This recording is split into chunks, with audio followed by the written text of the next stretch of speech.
Test.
Would like to call to order the Tuesday, August 20th, 2024 meeting of the Danville City Council. Roll call to establish a quorum, please. Mayor Ricky Williams Jr. Present. Alderman Ed Butler. Present. Heidi Wilson. Carolyn Wands. Present. James Bouchard. Present. Mike O'Kane. Here. Bob Iverson. Mike Poore. Present. Rick Streebing. Here. Sherry Pickering. Here. Eve Ludwig. Present. Tricia Teague. Present. Robert Williams. Present. Darren York. Here. John Cooper. Here. 13 present. 13 present. We do have a quorum. At this time, we will have the invocation led by the Reverend Paul Fuller, the pastor of Edgewood Church, followed by the Pledge of Allegiance led by Alderman Williams. Please rise. Thank you for this opportunity. Let's pray. Blessed are you, O Lord our God, King of the universe, who ordains all things and establishes all rule and authority. As your Son, Jesus Christ, came to serve and not to be served, we thank you for these servants.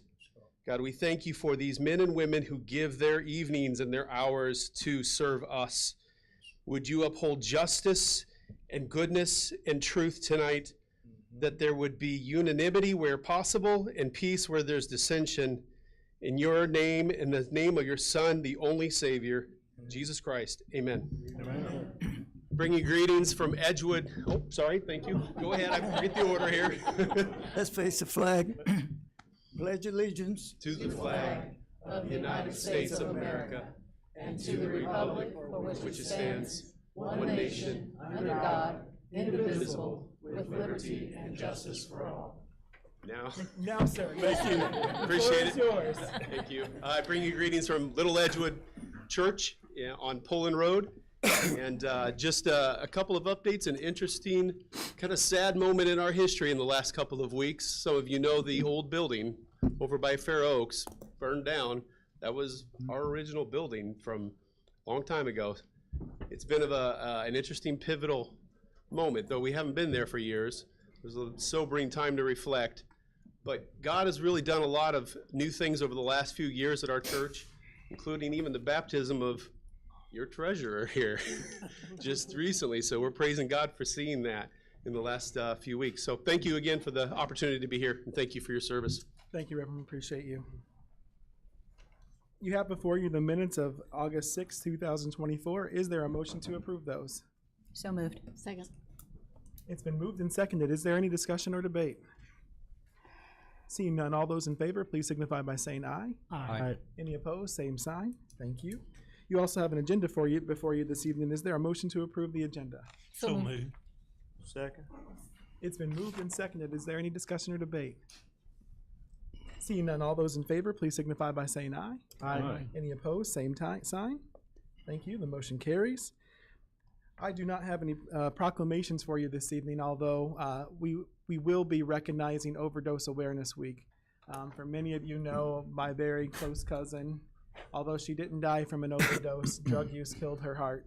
And unfortunately, addiction adversely affects a lot of people in our community. So I just want to thank Wendy Lambert and the ROSC Recovery Group, as well as the STEP Recovery Group, for everything that you all do for the community and the ways that you help people who are trying to overcome and that are overcoming. We appreciate you very much. You're welcome. I do not have any board, committee, or personnel appointments for you this evening. Are there any reports of boards, commissions, or agencies or commissions? Seeing none. Items of information. At this time, I would like to invite forward Mrs. Sandy Cook from Clifton Larson Allen for the presentation of our 22-23 financial statement and audits. Ms. Sandy, the floor is yours. Just remember to, there we go. All right. Thank you so much for having me here. Everybody should have a copy of the financial statements, the various letters, and what I'm going to go over is this. I'm not going to go over page by page. I know you have a busy agenda, so I will keep it as brief as possible and just hit the high points. So. But if there's any questions as I'm going along, please don't hesitate to stop and ask. So as I mentioned, you have the financial statements. There's various letters, communications that are issued also with the reports. One of them being the required communications with the governance letter. That is on page 3. There's various items in there. I've listed some of the more significant ones. Just a couple things, the significant accounting policies, standards. We noted none there. Just keep in mind, GASB 87 related to leases was applicable this year. However, once we received the lease information, did our analysis, none of them were significant enough to impact the financial statements. Significant accounting estimates, no change there. It relates to your liabilities for your pensions, your OPEB, as well as the allowance for your uncollectible on your sewer and garbage billings.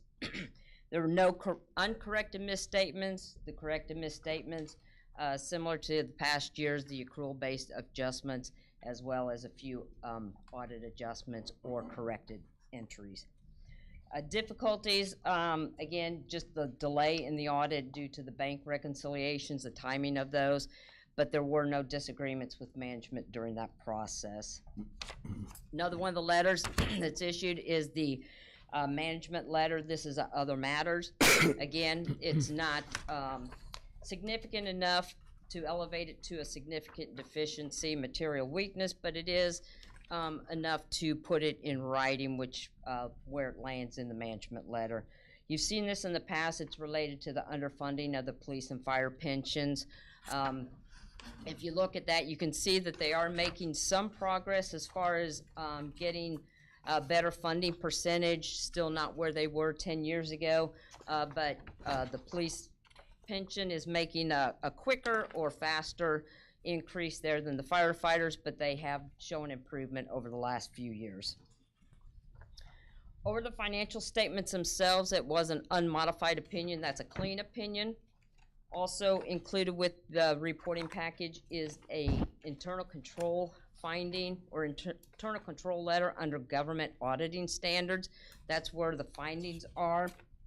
Again, not much change from what you've seen in the past. It relates to the financial statement prep, the audit adjustments that are needed for that financial package.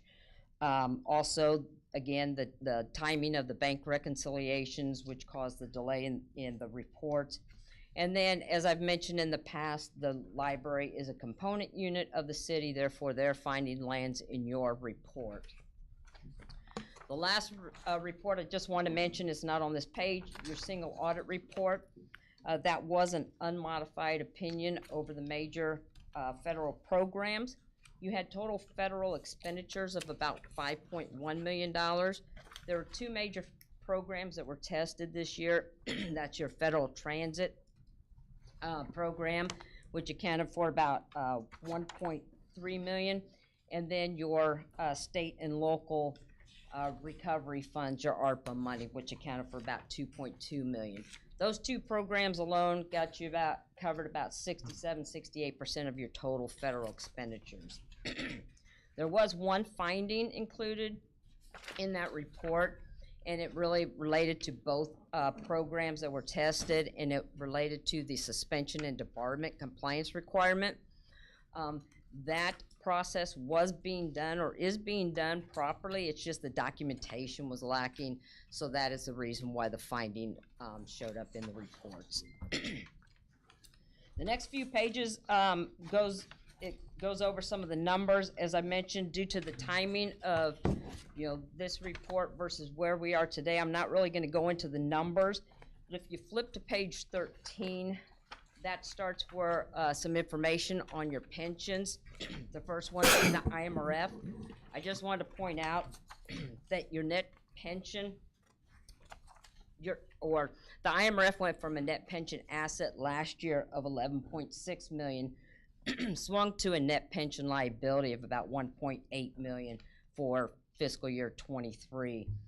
Keep in mind, all of those numbers are based off of calendar year reporting and actuarial studies. So the numbers for 23 were based off of 12/31/22. And you can see the impact, really what drove that swing was the plan assets. They decreased significantly from 22. The liability itself stayed pretty consistent. You always expect some increase just based off of the continuation of that liability, but the plan assets really drove that swing from an asset to a liability. The next couple pages show the police pension plan as well as the firefighters Again, as I mentioned, you're making some progress. You can see where the net pension liability for the police has decreased over the years from 61.7 million in 21 to about 54 million in 23. And the firefighters, not as good as a decrease in that pension liability, but it did decrease nonetheless from 21 to 23. And that is due to the additional contributions that the city is making to those funds. Page 19 goes over the findings. Not gonna go on these in depth as I've already touched on those. It relates to the financial statement prep, any adjustments or anything related to that reporting package, as well as the timing of the timing of the bank reconciliations, and then also goes into discussion on the library's finding. I know that was brief. Hopefully it was brief enough, but any questions over anything that I touched base on or maybe did not touch base on? I have one question. Yes. Because of the, actually two questions. So the findings that we got on this year's audit, were those findings also present on the prior year's audit? Yes, they were.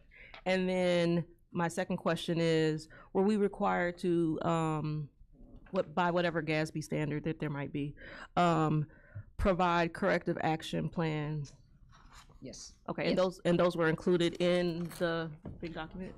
In the internal control letter, the gas report, it has some corrective action plan, but really the detail of that gets filed with the federal clearinghouse when Okay. you submit your data collection form Okay. for your federal awards. Okay, thank you. Sandy, one thing that I'm especially proud of, if you look at page 8, you look at 2021, and our net financial position was a negative 19 million, and it's my understanding that a couple of years before that, we were at a net financial position of negative $30 million, and I'm really proud to say that we've climbed $36 million to a nearly $3 million positive financial position for the city of Danville. So I just want to thank former Comptroller Massey, all of my department and division heads, you as a city council, and everyone that works for the city that has been good stewards of the citizens' money. Thank you for that. If we continue to make good progress, we'll continue to be successful. And also, again, just the major progress that we've made across the pensions over the last couple of years is huge as well. So thank you all for staying the course. It's just proof that when we do the right things, that good results follow. And that number, that negative 19 million, just think of what that would have been if that IMRF hadn't have swung from a net pension asset to a net pension liability. That would have just, decreased that deficit number even more. So, yeah, definitely some good results overall. Government-wide, the net pension increased about 6.3 million, including all governmental funds, all business type funds. So, had definitely some good results in the reports. Are there any other questions for Ms. Cook? Seeing none, I would entertain a motion to approve the audit So moved. and financial statements. So moved. Second. It's been moved and seconded. Any further discussion or debate? I have one more question.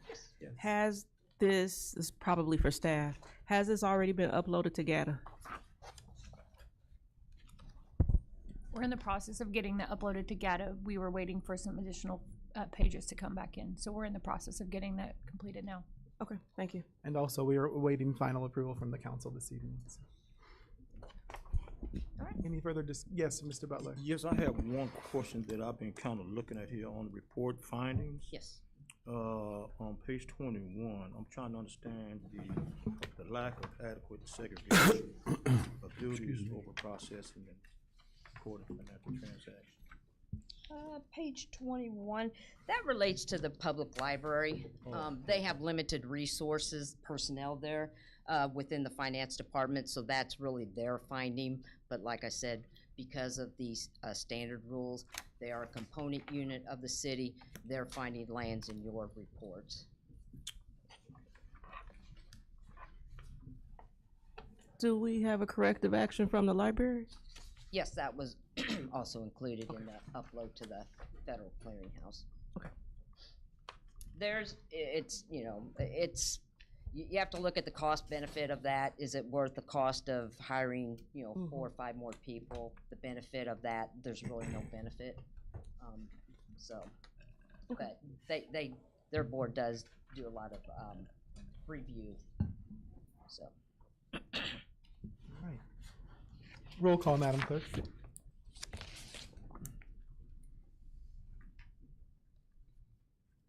Sorry, I thought we were just accepting and placing it on file, but, okay. Alderman Butler? Yes. Wilson? Wands? Yes. Bouchard? Yes. O'Kane? Yes. Iverson? Yes. Poor? Yes. Strebing? Yes. Pickering? Yes. Ludwig? Yes. Teague? Yes. Williams? Yes. York? Yes. Cooper? Yes. 13 yes. 13 yes, the motion carries. All right. Ms. Cook, thank you. All right, and I just want to take the opportunity to thank everybody involved in the audit process, all the city staff.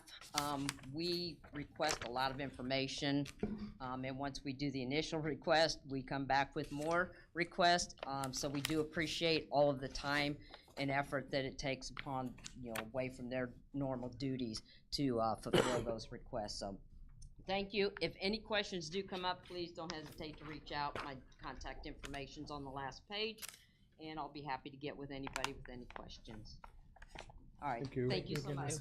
And also, just again, thank you to Comptroller Massey. She did a yeoman's job on this, and also the Treasurer's Department, Deputy Comptroller Kristen Landis, and everyone that's worked so hard to make this come to fruition. We appreciate it. Now we forge ahead with 2024. So.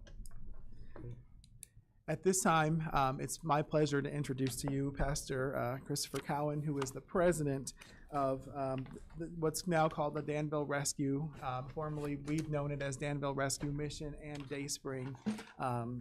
He will and then introduce the members of his board who are here with him and give us a brief update on where they are with things. For those of you who are not familiar, Danville Rescue has provided homelessness assistance and feeding folks who are hungry in the past, and they are working hard to get back on that track. I have to tell you, I appreciate their diligence. I want to remind the community that these 4 individuals have been on there, none of them longer than a couple of months.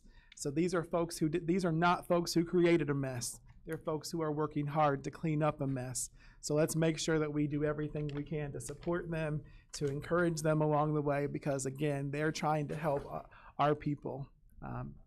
Pastor Cowan. Good evening, everyone. Good evening.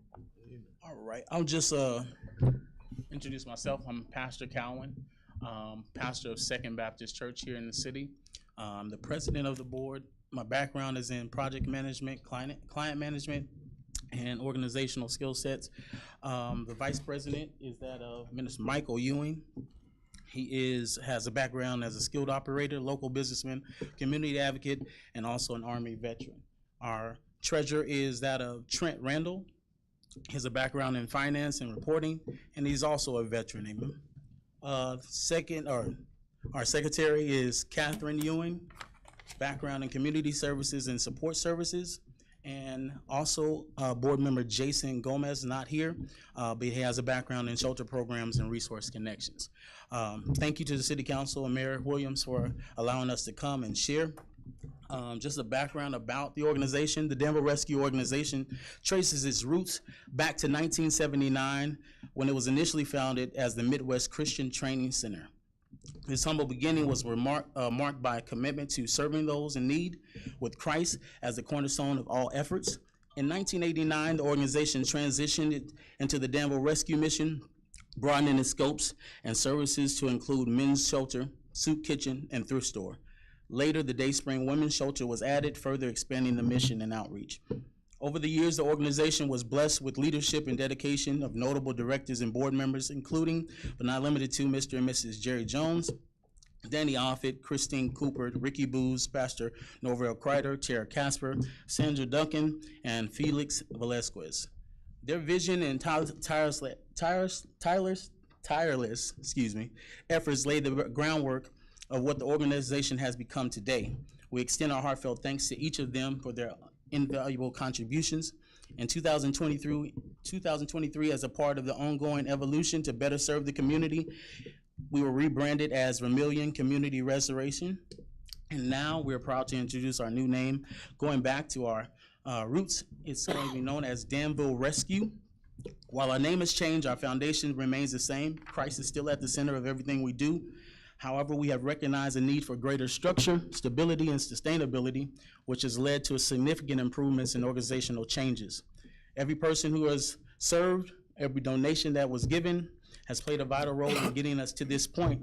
As we look to the future, it will take that same spirit of generosity and collaboration and even more to achieve the vision we have for Danville Rescue. Let us band together in a community to see this vision come to pass. Our mission is to we are committed to fostering a community of hope, dignity, and empowerment, guiding those we serve towards stability and self-sufficiency by providing compassionate and comprehensive support. And I do mean comprehensive. It's easier to put food on tables and shelter, but we also want to add an additional piece to make it comprehensive by adding mental health as well. That's something that sometimes cannot be added due to budget restraints, but we're working our best to add that as a part of our program and services as well. Our vision is to be a beacon of light and hope and a catalyst for positive change in the Danville community. Through our integrated support services, we envision a future where every individual has access in our community to safe shelter, nourishing food, essential resources, and opportunity to rebuild their lives with dignity and respect. With Christ at the center, we strive to create a compassionate and inclusive environment where all can thrive and achieve their fullest potential. Like the mayor said, we did come into some things. All of our board members are 3 months or less added to this board. So we come into some challenges. The challenges that we face were financial instability, inadequate facilities, limited community engagement, lack of structured programs for the shelter, which led to the closure of both shelters and the soup kitchen. Reopening has somewhat been stalled due to safety and resource constraints. Our current state, however, through our work, we have been guided to implement new governance framework and bylaws, which each of the council members have received a copy of that. And for the public to view, it's also on our website, rescuedanville.com. You can look at that framework and guidelines, but we have worked together to put this together so that in case of any other persons moving, board members, directors, that this would be sustained and that it would have longevity. We've introduced a more robust administrative structure. We focus on engagement with community leaders, donors, and volunteers. As far as our facilities and programs, we have been making upgrades and still need upgrades to our existing facilities. We will be targeting the women's shelter starting off due to financial reasons and also what we have available.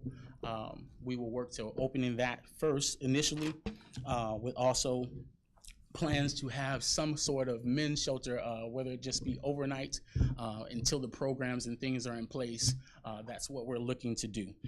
For our staff and volunteer engagement, we've clearly defined the roles of our staff members and set our policies in place so that we can ensure that we offer continued service that does not stop.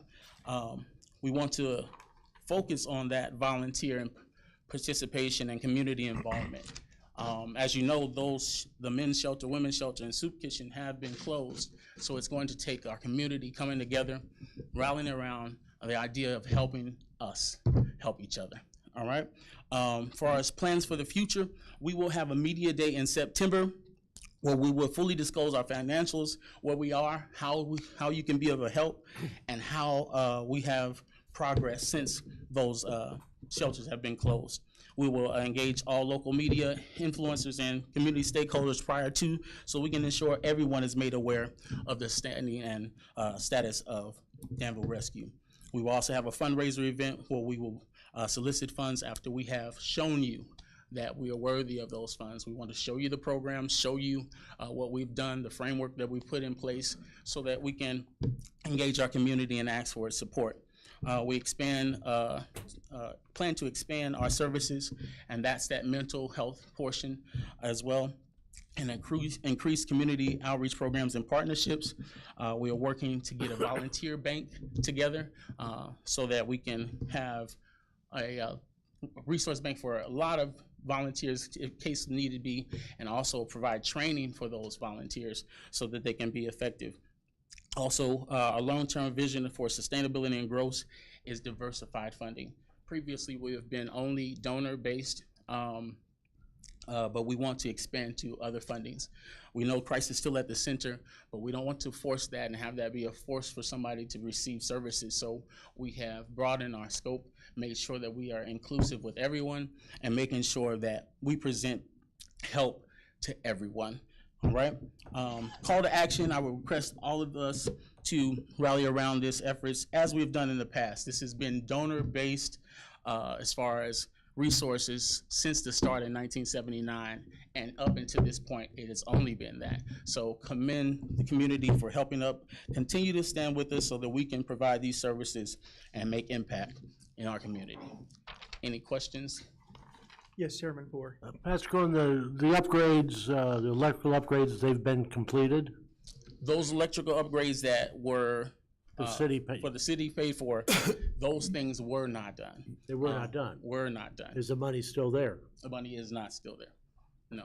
So what we're working to do is to come up with what is, some of them were performed. Let me just clear it up. Some things were done, but the complete of what you guys handed them to do was not. So just to give all the information out there, everything was not done. Some of it was, but everything was not done. Are there So, receipts? Chairman, just to remind you, what we provided were the electrical upgrades. Right. Then they were to provide the HVAC components, and I believe what Pastor Cowan is saying is they provided the electrical upgrades, but they did not do their portion, which was the HVAC component. Is That was my question. The question was, is the money we gave you, the electrical upgrades all been completed? Yes. Yeah. Administrator we handle the procurement and supervise the installation of essentially plug and play for mini splits to be installed in each of the living quarters. So that's all I just want to make sure the money we had given was used for what it was supposed to be used for. Have you reached out to other churches? Not as yet. Our concerns were framework. We're in this condition because there was nothing in place to sustain. Sounds like, I mean, I commend you on, and your board on what you've done in the short time you've been doing it. Appreciate it. Are you thinking about partnering with Salvation Army or anybody else like that right across the street from you? We are open to partner with everyone. On our media day, we're going to disclose all of our contact information as well, because there's a lot of different numbers out there. So we want to, on our media day, allow everyone to see our contact information. If you know of anyone with resources, any partnerships that may have been in the past, like Mayor said, we're new to this. Right. We have hearts to do it, but we know it takes help. And so all help is They have welcome. a new, I don't know what they call it, whether a new gal that's running the Salvation Army too. I just met her. That might be very open to meeting with you guys too. I mean, I know she's doing some switching around with the Salvation Army and some of their services, but might be a good partnership too. Yes.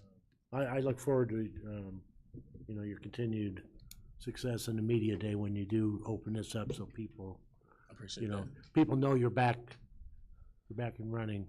Yes. And Chairman, I will say that there are other entities and groups, some churches and such as Serve Together, that organization that have reached out, and we have a joint meeting with folks who are interested in helping those who might need it the most in our community tomorrow, actually. Amen. So what I want to say is this is a giving, kind community. Everyone, when they see there's a need, they come together and work hard to make things happen to help folks.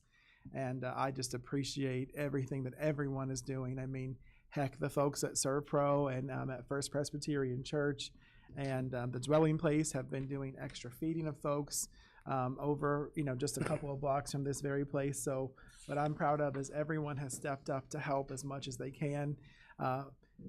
We needed to have structure and organization to rally around. And what I appreciate is that these individuals are working to bring that to the organization itself.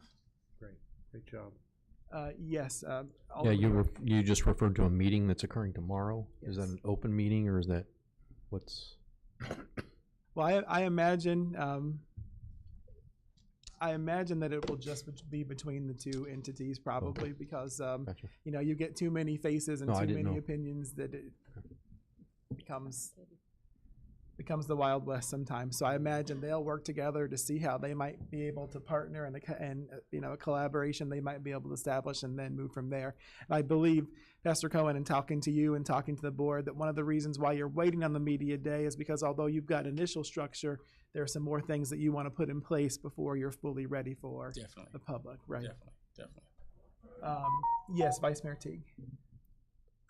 First off, I want to also commend all of you. I know how hard it is to do all of this work, and for you to have done it in just a couple of months is amazing.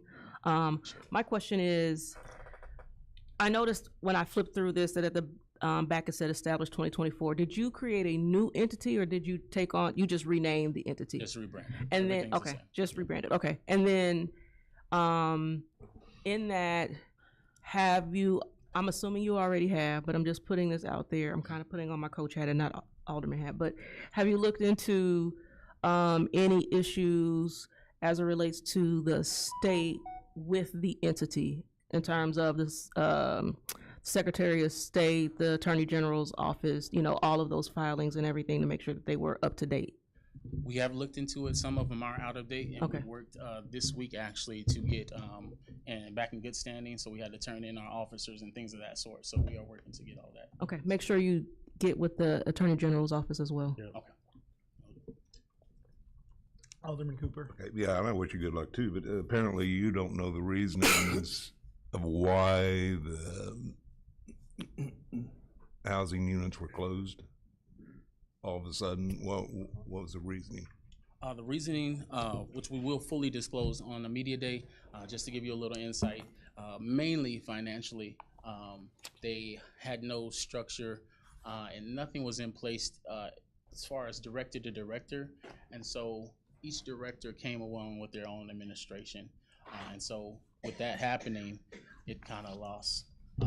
Fizzled out. The funds weren't there, and then volunteers weren't there, and not able to keep it sustained. And then also with that, we don't want to. I know us, the new board, we don't want to put a half of a service out there. And until we can completely get it together and make sure that it's actual service and help, then we won't. We wouldn't like to put that out there. We want to be united. We want to have everything in a row. And also some of the things that led to that is also insurance and things of that sort. So there's a lot that went into play with those being closed down. In a perfect world, when would you like to have both operational? Like I said, our focus first is the women's shelter. And so we have some internal deadlines. October, November, before this weather gets out of hand, we want to have things in place. What about the men?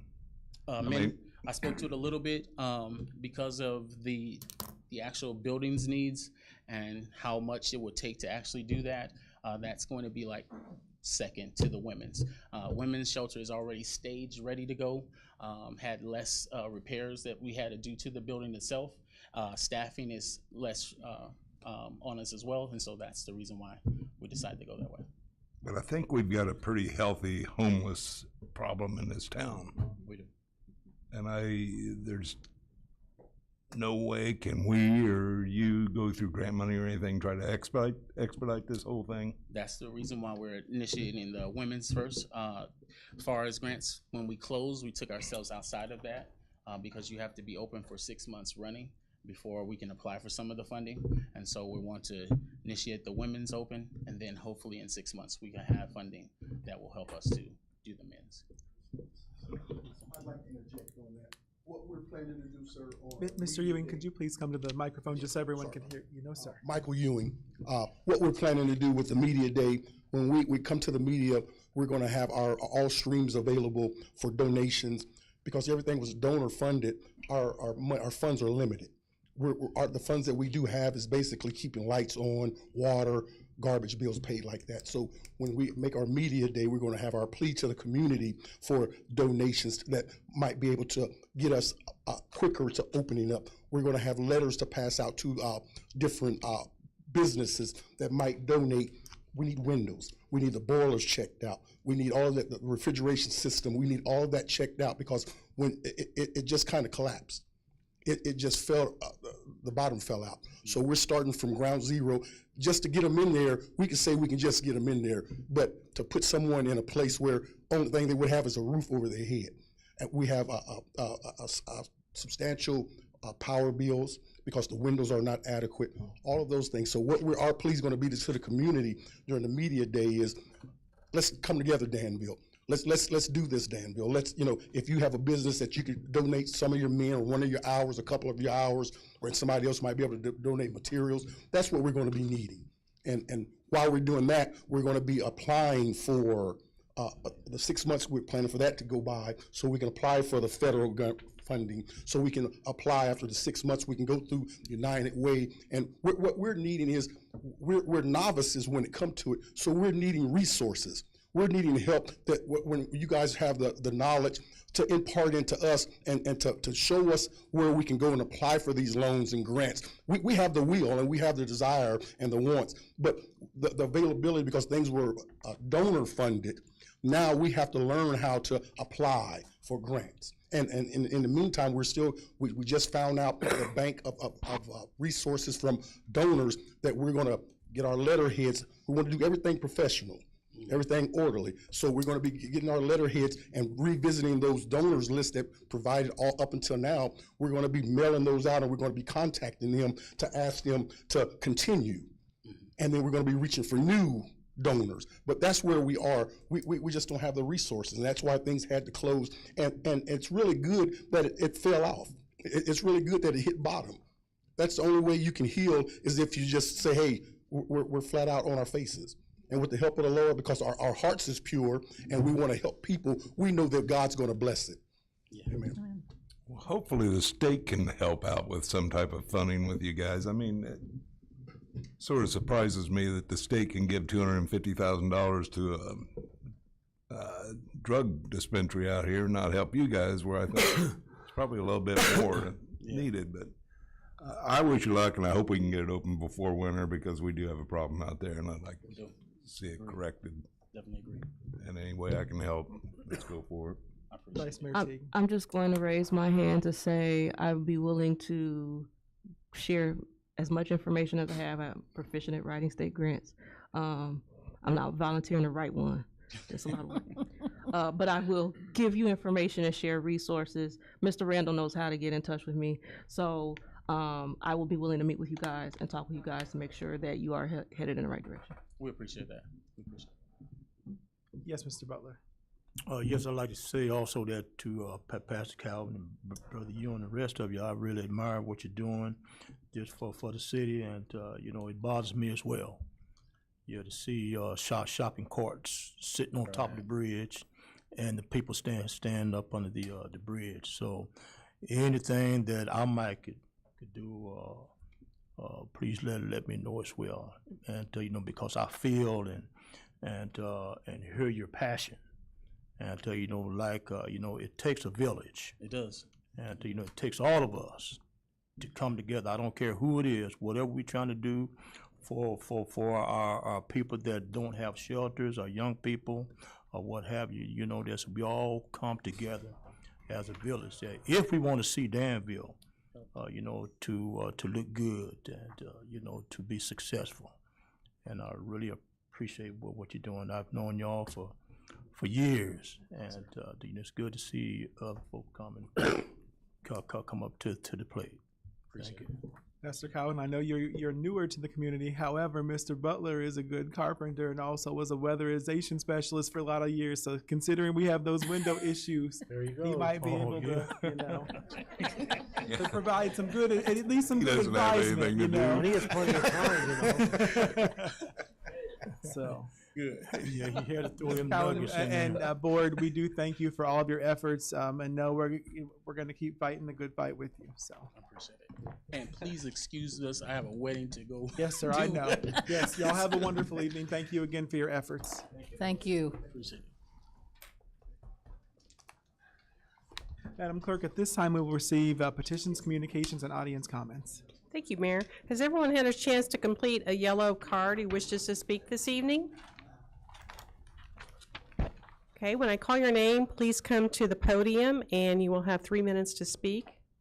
First, I have Martha Jones of rural Danville regarding the ordinance for the zoning petition, item 8A. Good evening. I'm Martha Jones. I live on 2906 Jones Road. It's out by Brewer Road. I received a thing that they're wanting to rezone out there on Brewer Road to put a solar thing. It's on a farm. I live on a centennial farm. I'm a farmer. Lived out there for 28 years. I'm not opposed to solar, but where they're proposing it is not a good place. Right on Brewer Road, there's houses in front of it, there's residential. It's just not a good place for solar, for a whole solar farm. And I just think they're taking away more and more crops, more and more agriculture, and really that's my only stance on it. Thanks. Thank you, Mrs. Jones. Todd Fairchild of Danville.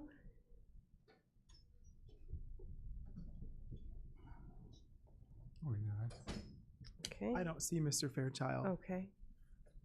Sabina Therencio of Danville regarding housing conditions in Danville.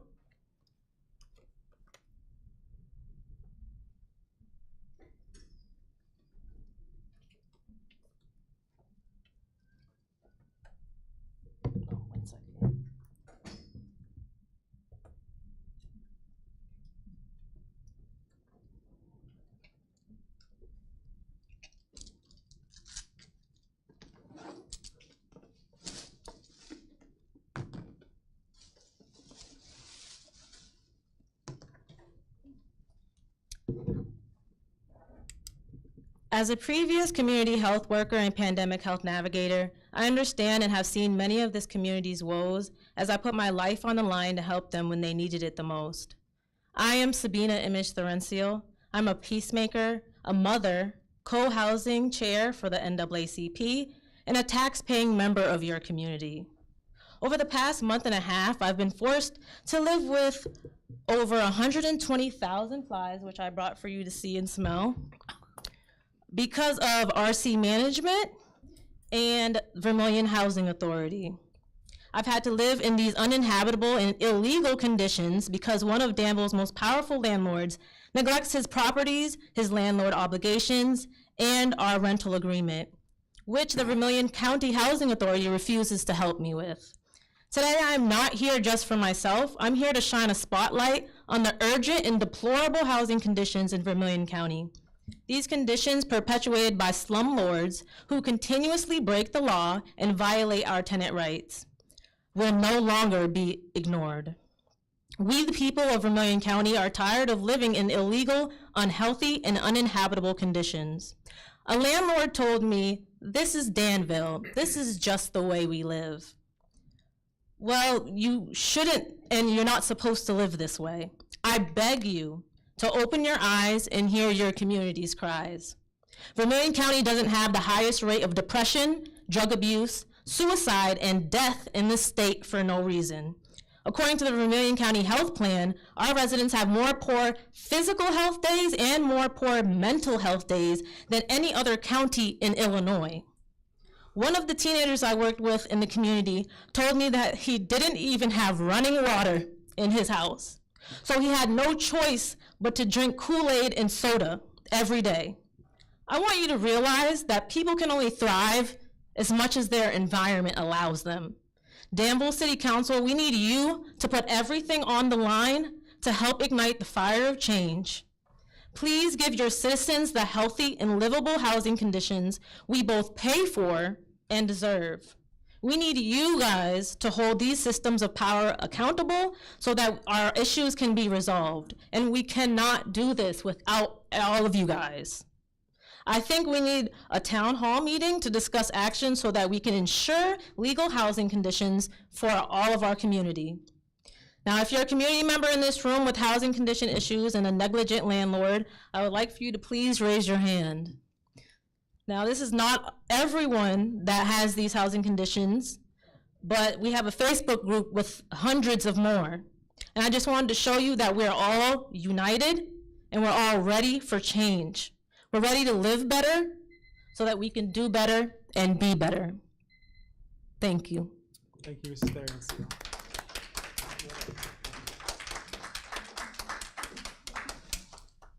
Mrs. Therian-Seal, I would like you and the community to know that we do take this seriously. In fact, we have just implemented recently a rental inspection program. We've hired 2 rental inspectors that's the only thing that they will do is inspect rental houses.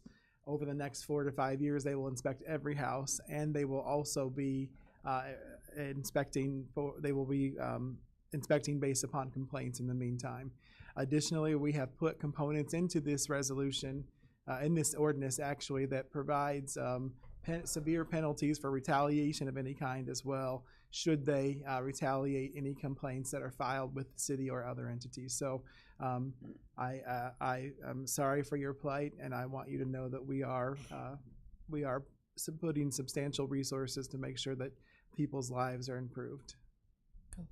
And can we have a town hall meeting so that we can ensure this? Because I've had multiple community members reach out to me saying they're about to be evicted for unjust reasons when their housing conditions are, illegal. So I feel like we the citizens need to be a part of this because the citizens are coming to, they're telling me that they're reporting their issues to whoever you guys have situated, and as soon as they report the issues, they're being evicted. So I feel like there's a leak of information somewhere, or, I don't know what's going on, but I know that things are not changing. We just implemented these new regulations, so it will take a moment for them to take effect. But if someone has been evicted after they've made a report, especially since these new ordinances are in place, we need them to file a report with the Human Relations Commission, Administrator Sandra Finch, so that those can be investigated thoroughly. Yes, that's the woman that I've heard multiple complaints about. They've gone to Sandra Finch, and immediately the following day they are being evicted. Well, this is what other people are telling me. I have not complained, but when I told everyone that I'm coming here, this is what they've been telling me. So that's why I want a town hall meeting with the citizens here who are actually going through it, so that you guys can hear, and so everyone can hear and be at the table to make change, because we are the ones that are experiencing this, so we need to be at the table. But in order for us to help you, we need to be notified. And so if there are issues with anyone, I know personally Administrator Finch has resolved a number of housing complaints. We've even taken people to court, landlords to court for failure to perform their duties. And Administrator Finch, would you like to?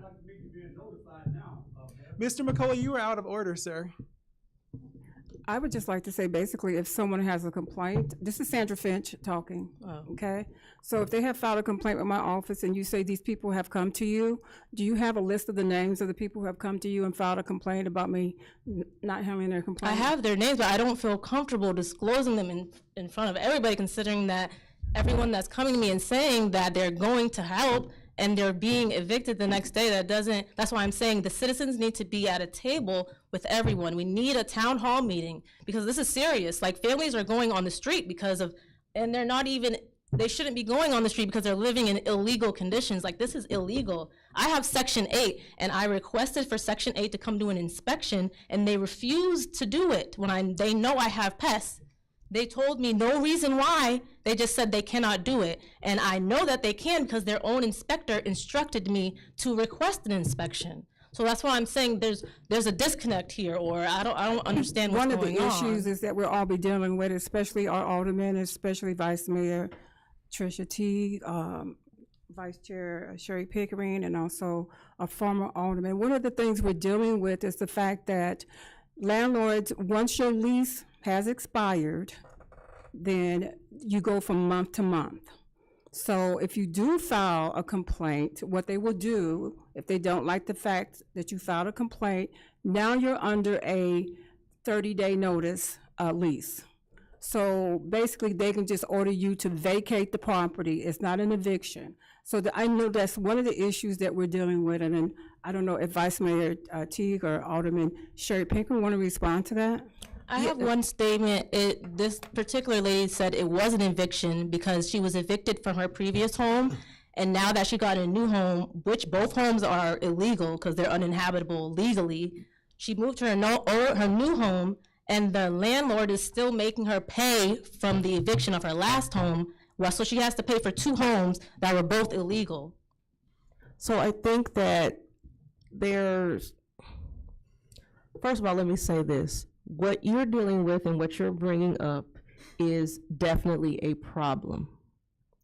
And I think that everyone at this council and everyone in the community knows full well that this is a problem. This is a serious problem that has been plaguing our community for years. You're not the first person to come here. You're not the second person to come here. I've not even been here for a full term yet. I've only been here 3 years. We've heard this many times. So we know that this is a problem.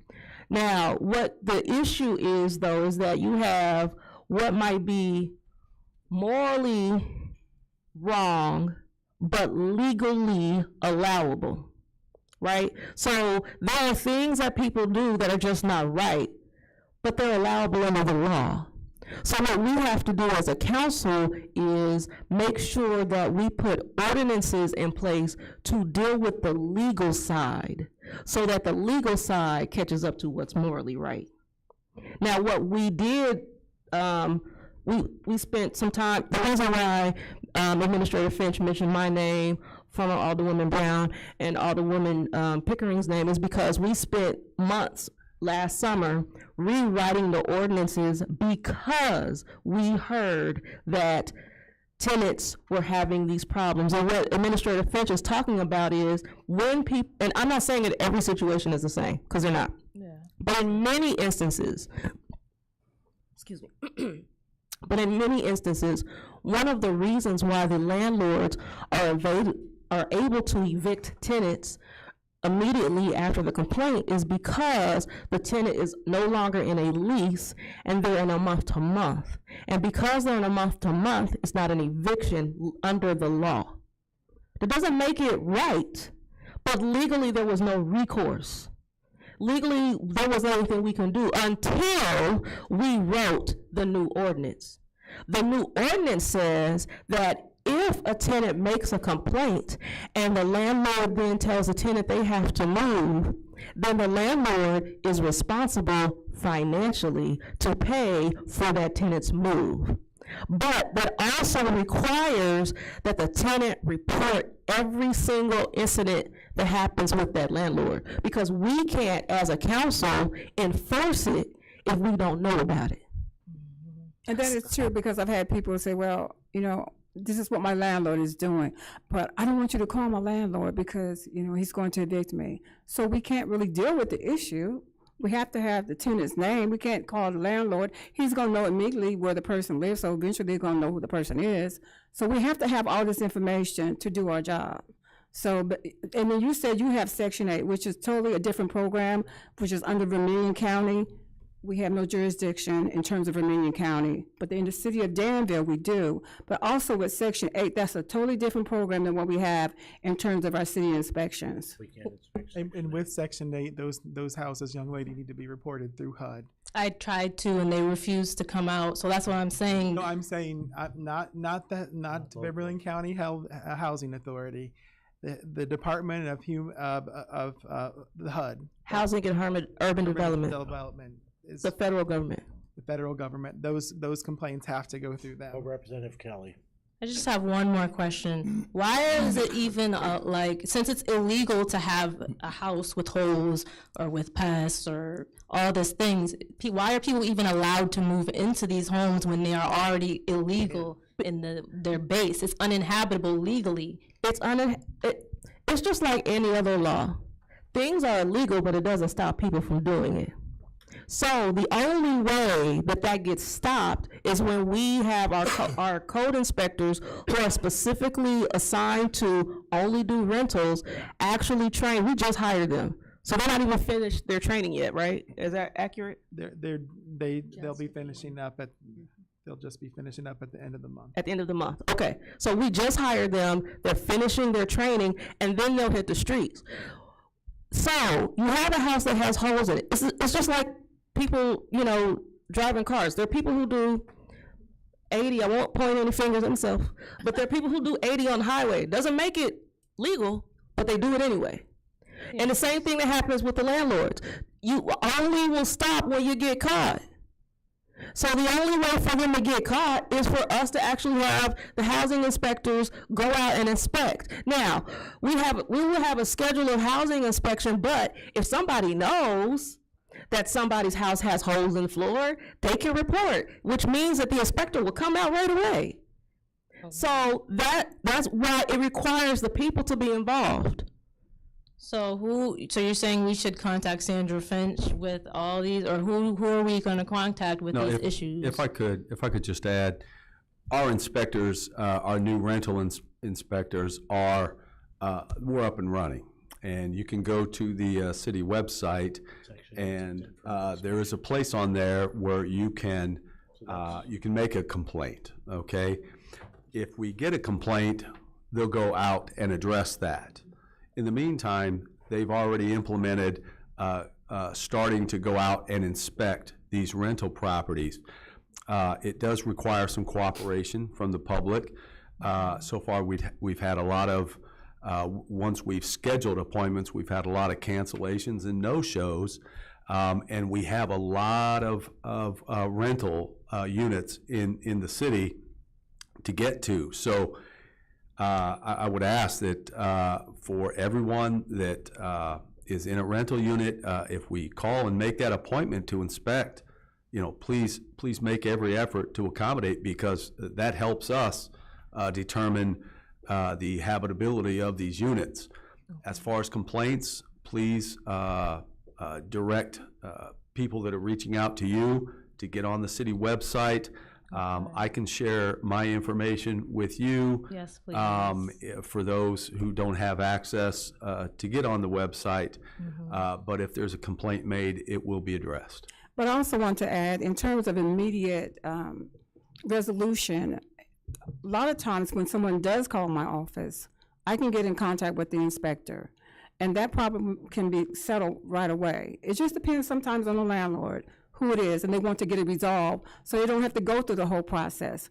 Another thing, in terms of filing a tenant complaint, I was told by the inspectors that you have to inform the landlord of the problem. You have to give the landlord at least 2 weeks to take care of that problem. And so when you do file your complaint, if you text it, that's your proof that you did inform the landlord. Have something in writing that you informed the landlord about the problem. So that would give the inspectors some information to show that you did go through the landlord first before you came to the city. So there are certain things you have to do first, because just filing a complaint about something, let's say you called your landlord yesterday and you expect him to come today. Well, that's not going to be helpful to our inspectors. You have to give them at least 2 weeks to settle the problem, so keep a note of it. So that's something you really need to know. Chairman. And you have to understand, Section 8's federal, okay? Right. Well, my landlord is RC Management. Well, if it doesn't necessarily, not all rental property is Section 8. Section 8 property is only available with a landlord that takes a Section 8 voucher. There are only, my gosh, 500 Section 8 vouchers available for the city of Danville, or for the Vermilion Housing Authority. So that's throughout the community, that's throughout the county. So not every rental property is Section 8. Just because. No, yes, I know that. Okay, so only a Section 8 voucher gets a Section 8 property, if the landlord is willing to take it. City of Danville can't inspect Section 8 property. Okay, that's through the Vermilion Housing Authority that has their own inspections, and I believe every property must go through a biannual inspection in order to be approved for Section 8. If there is a complaint by a Section 8 holder against a landlord, they are removed from the program and aren't allowed to participate anymore. So if I complain, then I have to lose my Section 8 voucher? you would have to, that landlord does not have to accept a Section 8 voucher. They'd be removed from the program. Young lady, what he's saying is that if a complaint is filed against them and it's found to be valid, then they can be stopped from renting out properties because, as you said, the property is not healthy, it is not habitable. But every property that's Section 8 has to go through an inspection. It's a very rigorous inspection. Yeah, and then I don't know who the inspector is, but they missed a lot. And when I asked them to come back, they refused to come back. Now, on the other side, regular landlords that don't have Section 8, that makes up the other 60% of the rental properties in Danville. Okay, those we can go after. So can you, or would I go on the city website like he said over there, just so that I can tell people, because they're coming to me with this. Non-Section 8 property. Only can go to Because the the way website. our rental register, or rental ordinance is, and the way the federal program is, we can't inspect a federal property. Okay. We can address some complaints, but we can't. They're exempt, and they have been for some reason from our inspection. Federal law. By Mrs. federal law. Therientil, did you leave your contact information on your card? Yes, I did. Okay. I will did. have Mr. Parker follow up with you, young lady. And probably, and Sandra, I don't remember how long it's been. We had a tenant landlord seminar at the Civic Center. We've had several of them. Probably 20 years ago, we had a great big one. But some of these people weren't adults 20 years ago.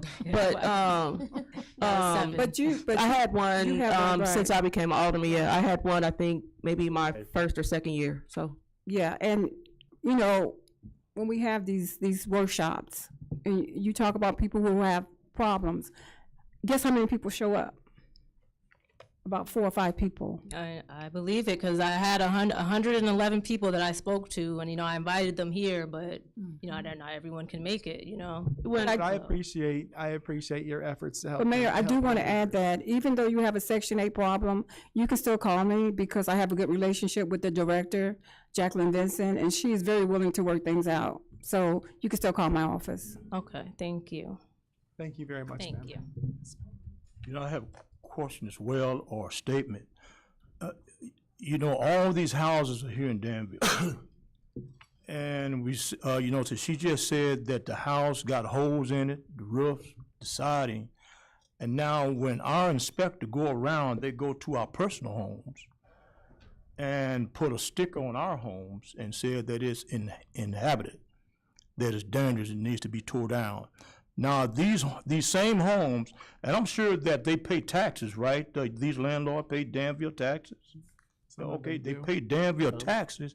And so I'm hoping that this committee, will address that issue as well, as if you go by a home and there's holes and the roof about to come off. I mean, it should be reported. The tenant shouldn't have to come to the council or go to email or whatever.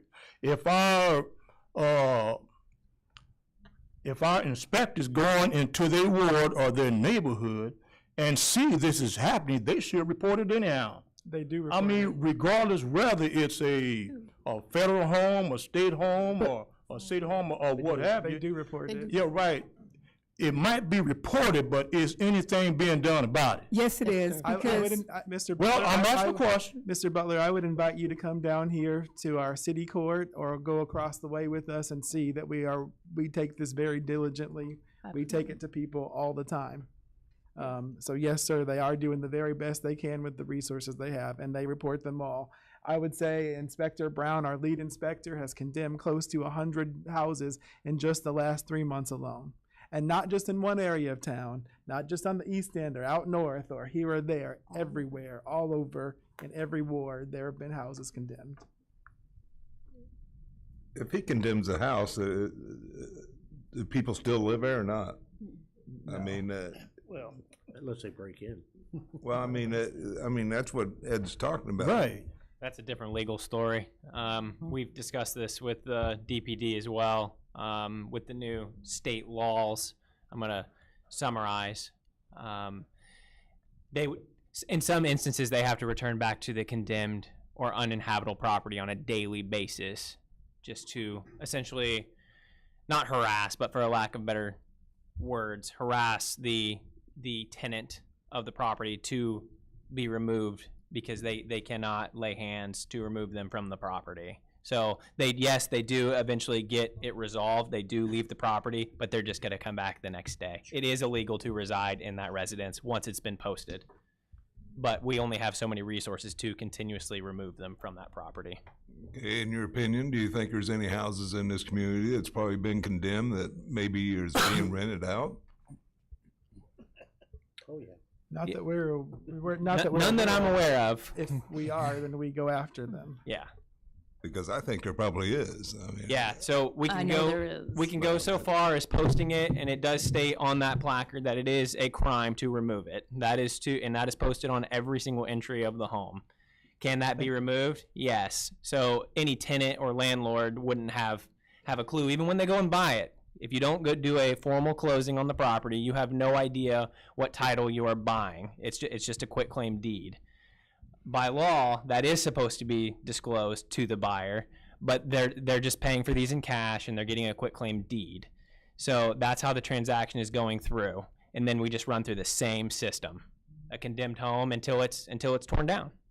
Well, and I get it. I understand what you're Yeah. saying, But everybody, yeah. I understand what she's saying too. I mean, and I think it. Yeah. And I think we all do. But yeah. Thank you, Mrs. Therenseal. Thank you. Next, I have Janice Kane of Danville regarding rental property on Commercial Street.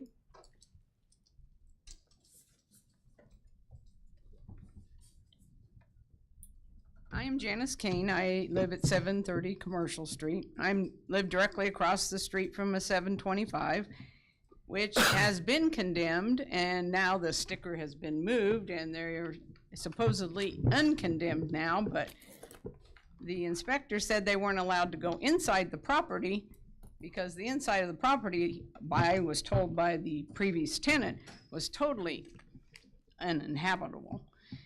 And we're just really confused at how this, all of a sudden, they can go and halfway repair this porch that caused it to be condemned. But is the city not allowed to go inside of a house? That's what the inspector said, that they weren't allowed to go inside the house. Which inspector did you speak with, Ms. Kane?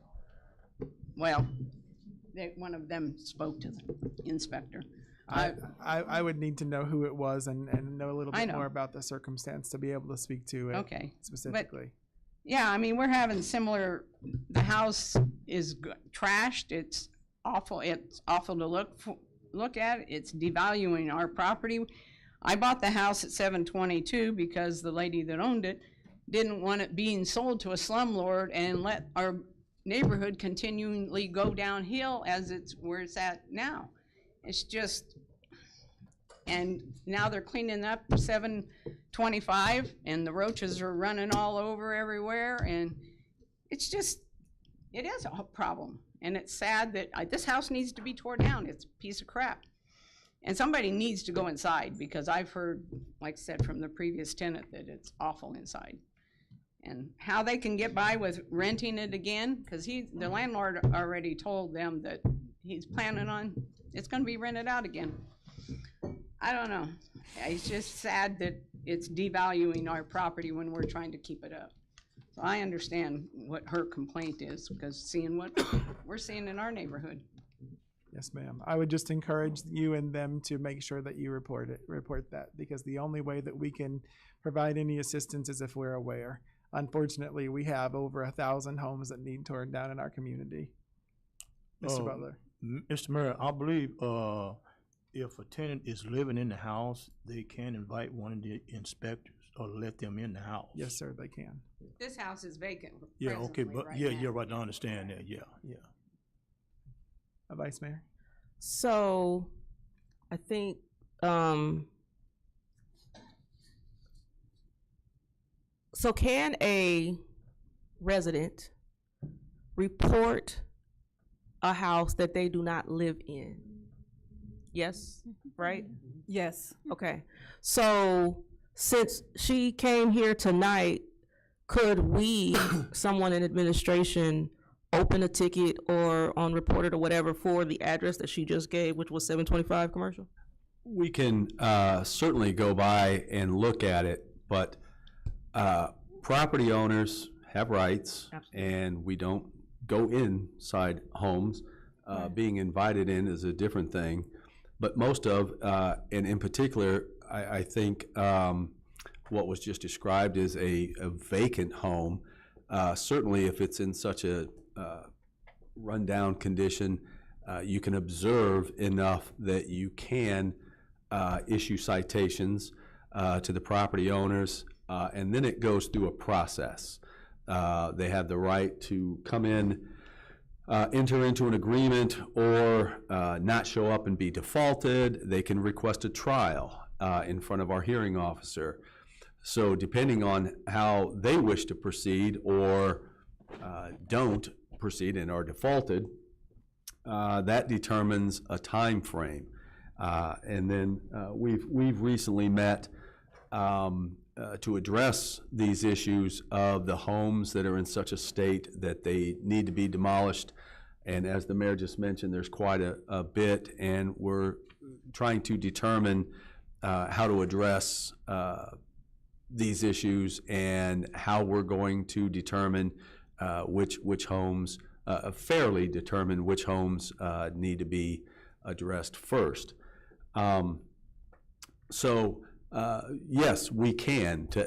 Simply to answer your question, if we get a report from anyone, you don't have to be the homeowner, but if you let us know the condition of a home, we can absolutely go by.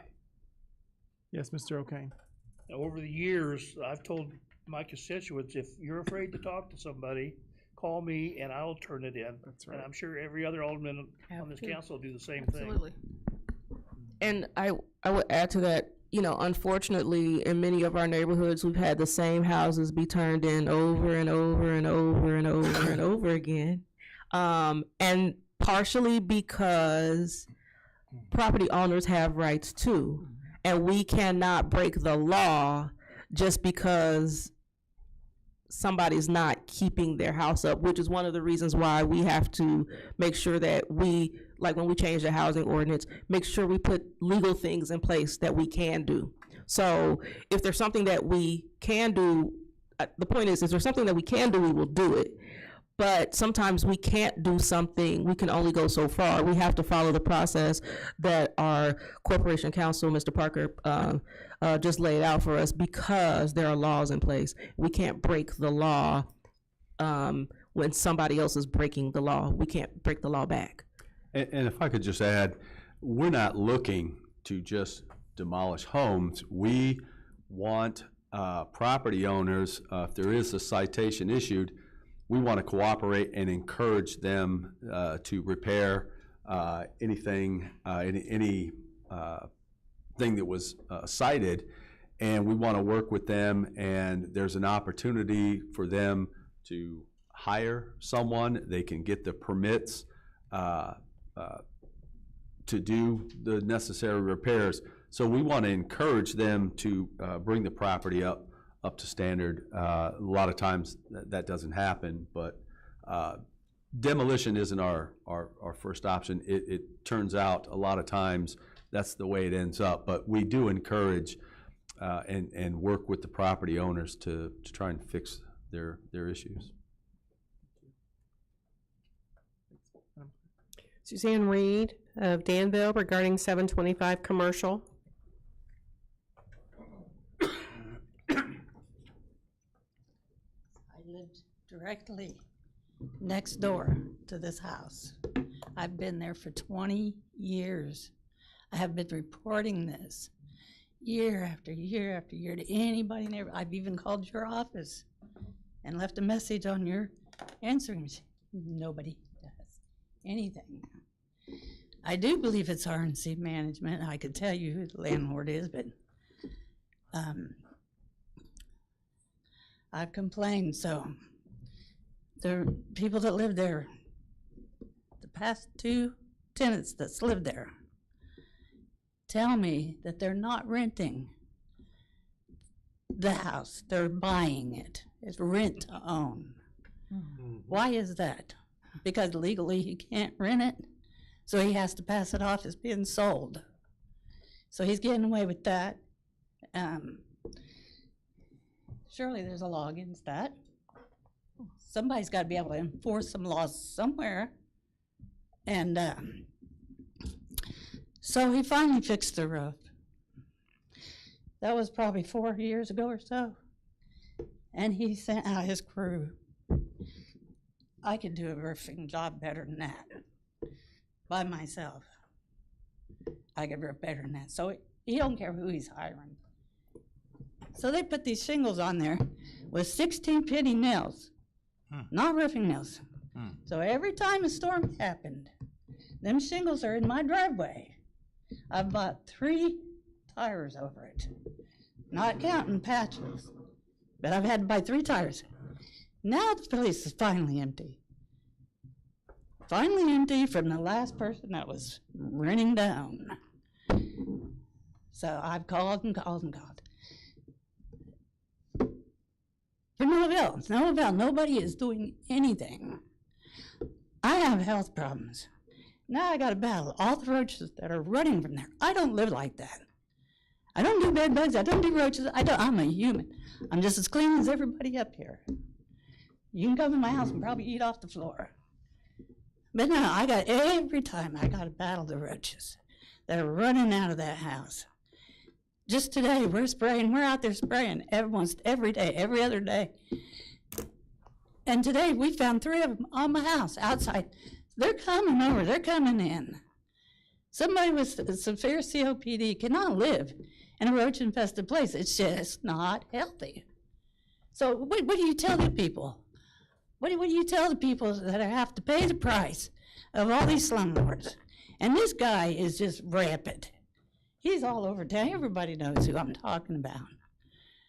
It's somebody's got to do something. All I hear is passing the buck. Well, we have a law here. Well, we can't do that. Well, we can't go in the property.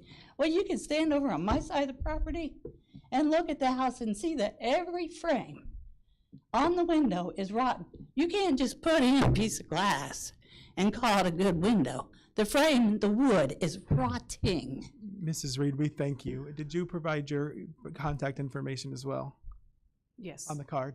Okay, very good. Then I'll have Mr. Parker and our inspections team follow up with you and Ms. Kane about this problem. Thank you. Yes, ma'am. Can I ask a question? Actually, it's for Mr. Parker. Aren't rent-to-own properties still subject to rental registration? They are. Yeah, if they're involved in a purchase agreement, it's still a rental unit until it's purchased. Thank you. Joseph Hutchins of Danville regarding 725 Commercial Street.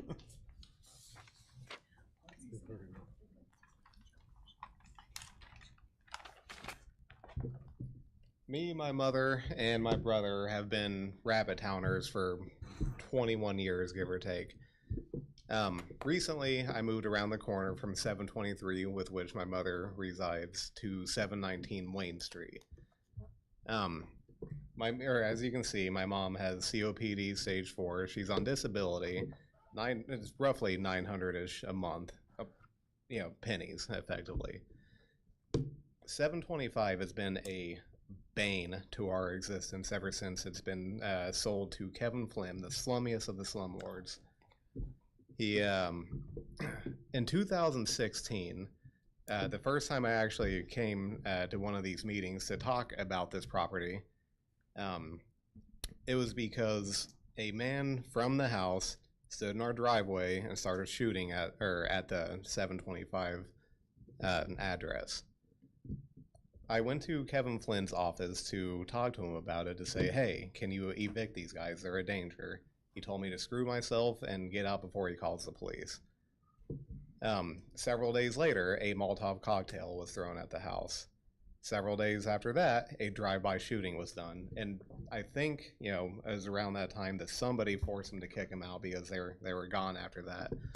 Every tenant that he has had in there has been filthy, or whatever you want to call it. There's been roaches, bed bugs. We have been battling this for many, many years. it is very costly.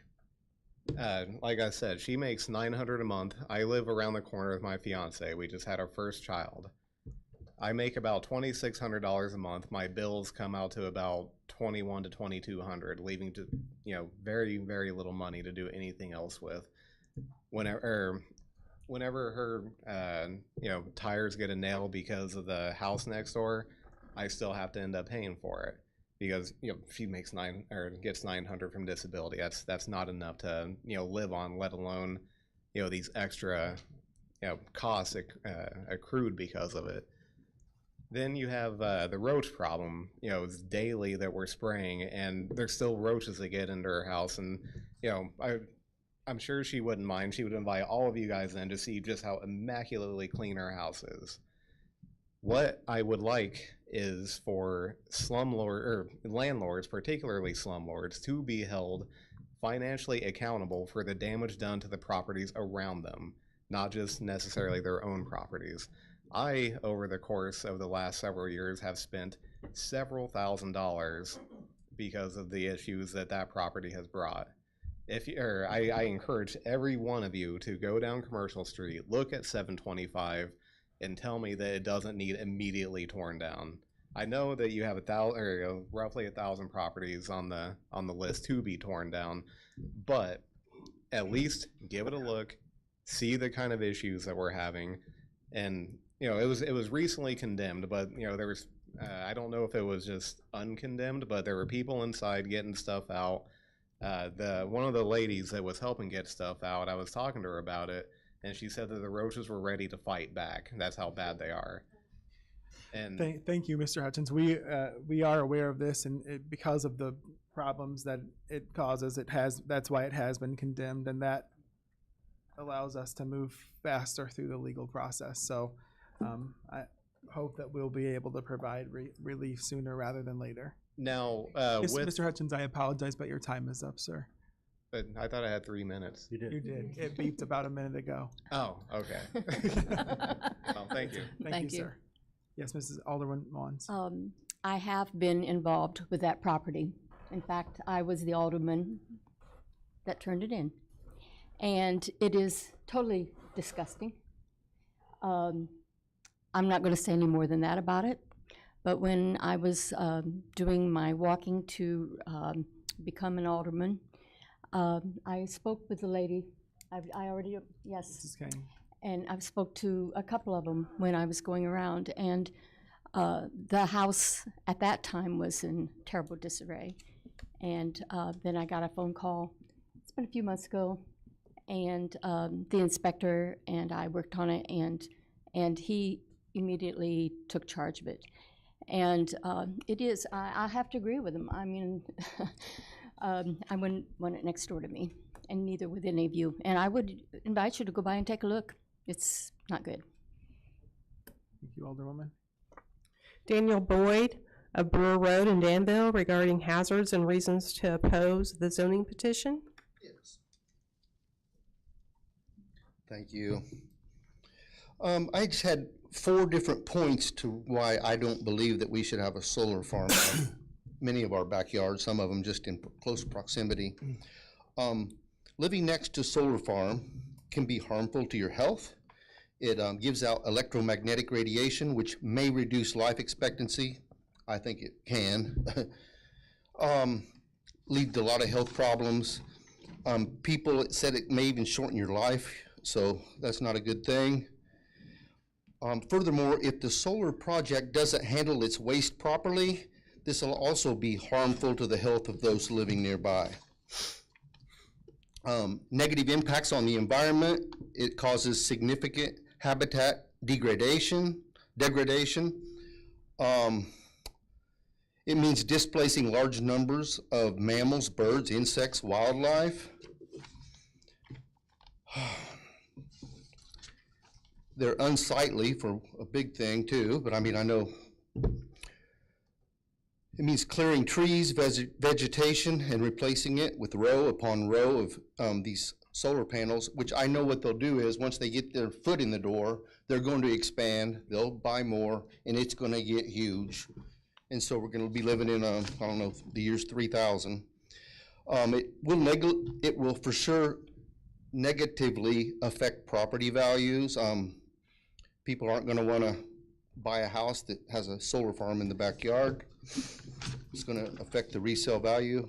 So in a nutshell, habitat destruction, they're unsightly, they decrease the value of your property and may have severe health impacts on humans. I kept it short and sweet. Thank you, sir. That's all I have. Thank you. Is there anyone else who wishes to? Yes, please come forward and state your name and.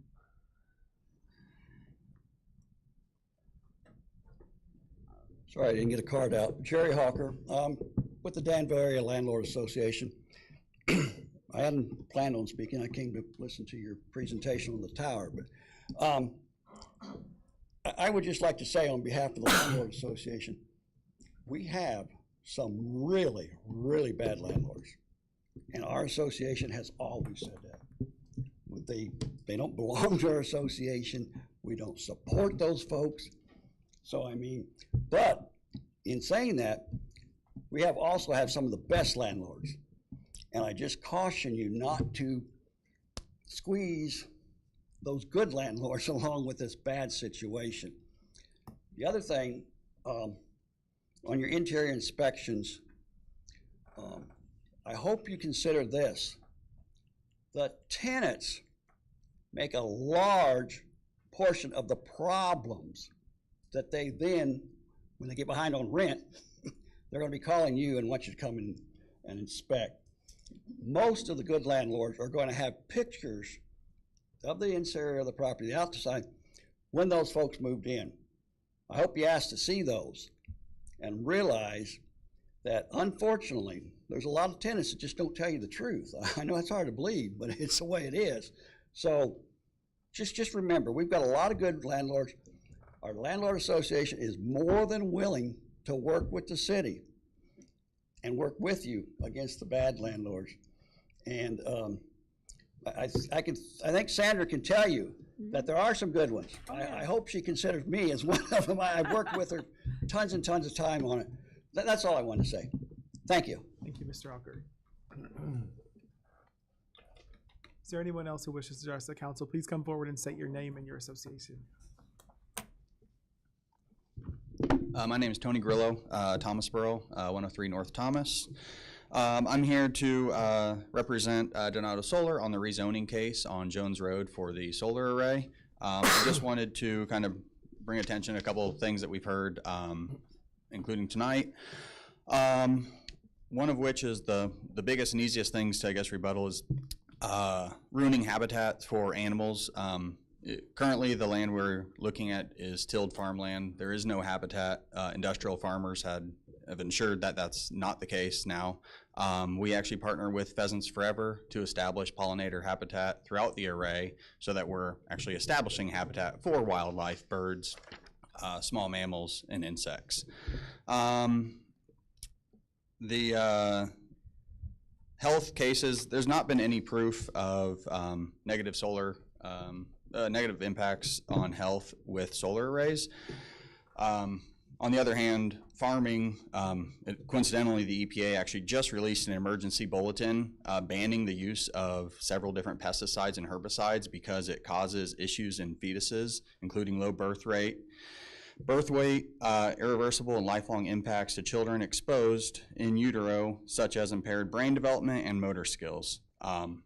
Again, people are living next to that year in and year out. A little bit about the project. It is a 5 megawatt project. We have 4 other projects in Vermilion County right now. Our goal is to be kind of rolling all these projects into one all-inclusive project where we can hire people. We've been working with Mike Marin with Vermilion Advantage to try to kind of establish a base employment workforce. All of the jobs that are created are prevailing wage jobs. Everybody out there makes $66.11 per hour. We're expecting to hire about 40 to 50 people over the next 24 to 36 months. Again, that's the construction job. All these jobs offer free on-the-job training and paid apprenticeship program where they go through a 4-year apprenticeship, that opens them up to other possibilities, other solar arrays, other electrical positions, because it's an electrical apprenticeship. About $80 million in total construction costs that we'll expect to pay throughout Vermilion County over the next 3 years. $20 million of that is in labor costs. When all these construction projects are done, we're expecting to hire 8 to 10 permanent workers for site maintenance, mowing, weed eating, things like that. About 6 skilled solar electrician employees, and maybe those are retaining the construction workers. And these are individuals who are replacing panels, fixing broken wires, things like that. And then another 8 data center employees. These are individuals that are white collar workers, you know, replacing chips on computers, you know, network cabling, different network infrastructure, all included in the data center. Let's see, before my time runs out. The property values, it's something that I've heard before. I've never really seen much proof of it, and especially with how commonplace solar arrays are nowadays, I can't believe that it's going to really impact, because I think a majority of people are going to be living near solar arrays, whether it's your neighbor has a small array, maybe it's a larger one. They're so common nowadays that I don't think that's going to be a huge thing. I think that's mainly it. Obstructed view.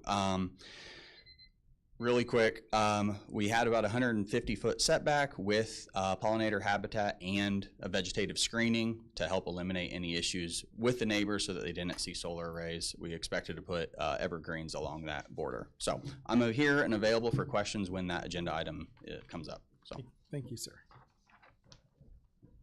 Is there anyone else who wishes to address the council this evening? Seeing none, you do have before you item 8A, an ordinance amending zoning ordinance and map to approve zoning petition number 298 for petitioner BTB Energy Solutions to rezone PIN number 2312-300-021 from rural industrial to light industrial to allow 5 MW ground-mounted solar array.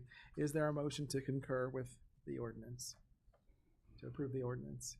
So moved. Second. It's been moved and seconded. Is there any discussion or debate? Yes, Alderman Cooper. Looks like you're getting 32 acres.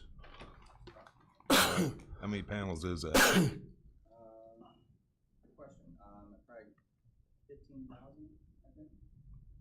About 15,000. And from the buffer you're talking about,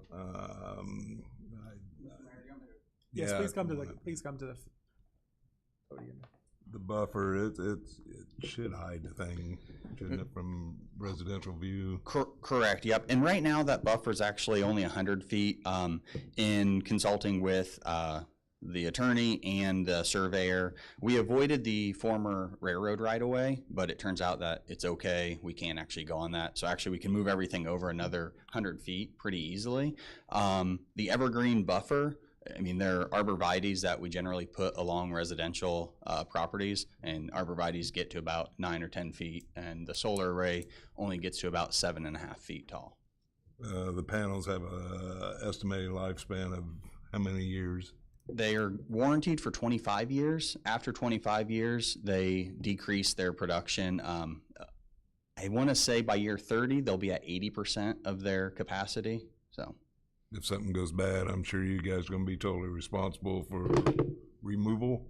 Correct. Yep. A lot of times, because this is the county, it's technically not in city limits. I believe that they actually require a decommissioning plan, which that decommissioning plan basically requires us to, when the solar farm is no longer active, no longer producing power, we're required to pull all the panels, pull all the racking out, and return it back to original, farmland. So. Okay, and I see you wrote letters to the resident. How many of these letters went out? We talked to Peyton. What is it? The 6 houses around? Yeah. I think the 6. We had I think Peyton 3. I think no response. 2 were against it, and one of them was for it. So it wasn't a great. We didn't just mail. We actually went out walking and knocking doors 2 different times. So.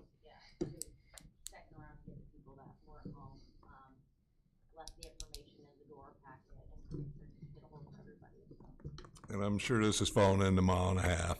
Yeah. And your recommendation from the zoning committee, well, it says on here you have no issues with it. Yeah. Explain that. So from a planning and zoning point of view, Umachu and I, we did a pretty deep dive into solar panels like we have in the past. Consider it the same recommendation as the city of Danville's petition on the the old H&L landfill that was just approved by city council. It's very, very subjective, right? Does it affect property taxes? But the items we assess are transportation, pedestrian, and the neighborhood impacts. And again, it's subjective, but from the research that we did, we just didn't find a whole lot of negatives that we can assess and then give as a recommendation to the city council. Is this under county rules also? It is. So we just manage the use, and technically this is for the rezone to light industrial to allow for solar panels for use by right. But they will follow the county's solar ordinance. It'll be viewed, you could probably see this from 74, can't you? I don't think so, actually. Okay. I was just driving around the area again today. I don't actually think you would see it from 74. Yeah. Okay, that's it. Vice Mayor What type of ground is this farm ground? Correct. Yep. It's tilled farm ground right now. They're farming now. Yep. Yes, sir. Any of the individuals that we've talked to or you talked to, do they own that ground or someone else? I believe somebody else. I think the owner. To be honest, I'm not actually sure where they're from, but we've not spoken with them, and I don't think that the owner farms it. To be honest, I think they cash rent it.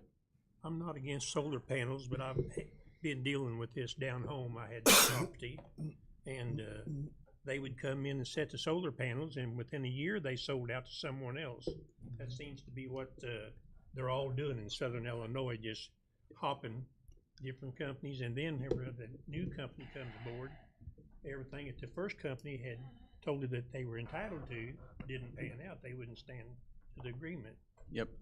So we're slightly different. A lot of that is more of the utility and community solar companies. We're a pretty small company. I mean, it's me and my partner, Anthony. I live there in Thomasboro. We have a few around the Thomasboro area because it was just easier for me to kind of build out that area. But this is also powering a data center on site because it's a behind the meter program. So I expect this to be a long term. I mean, I'm sure most of you have seen news regarding data center build outs throughout the country, the millions and millions of dollars that are being pumped into it for artificial intelligence, machine learning.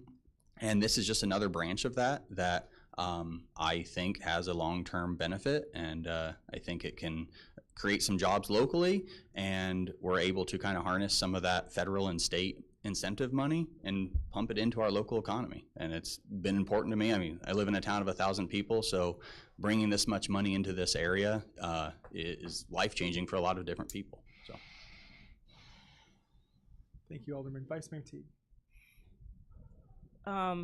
So this petition was denied at zoning and planning, is that accurate? Yeah, I'm glad you brought that up. So it is a vote of 3-3, and from planning and zoning, tie does not go to the runner. So it is not recommended to the city council, which would require a supermajority vote to pass city council. Supermajority being what? 10. So that 10? would 10? 10? It's technically like 9.3, but I think that rounds up to 10. we should round down though. So if we vote yes, we're voting no.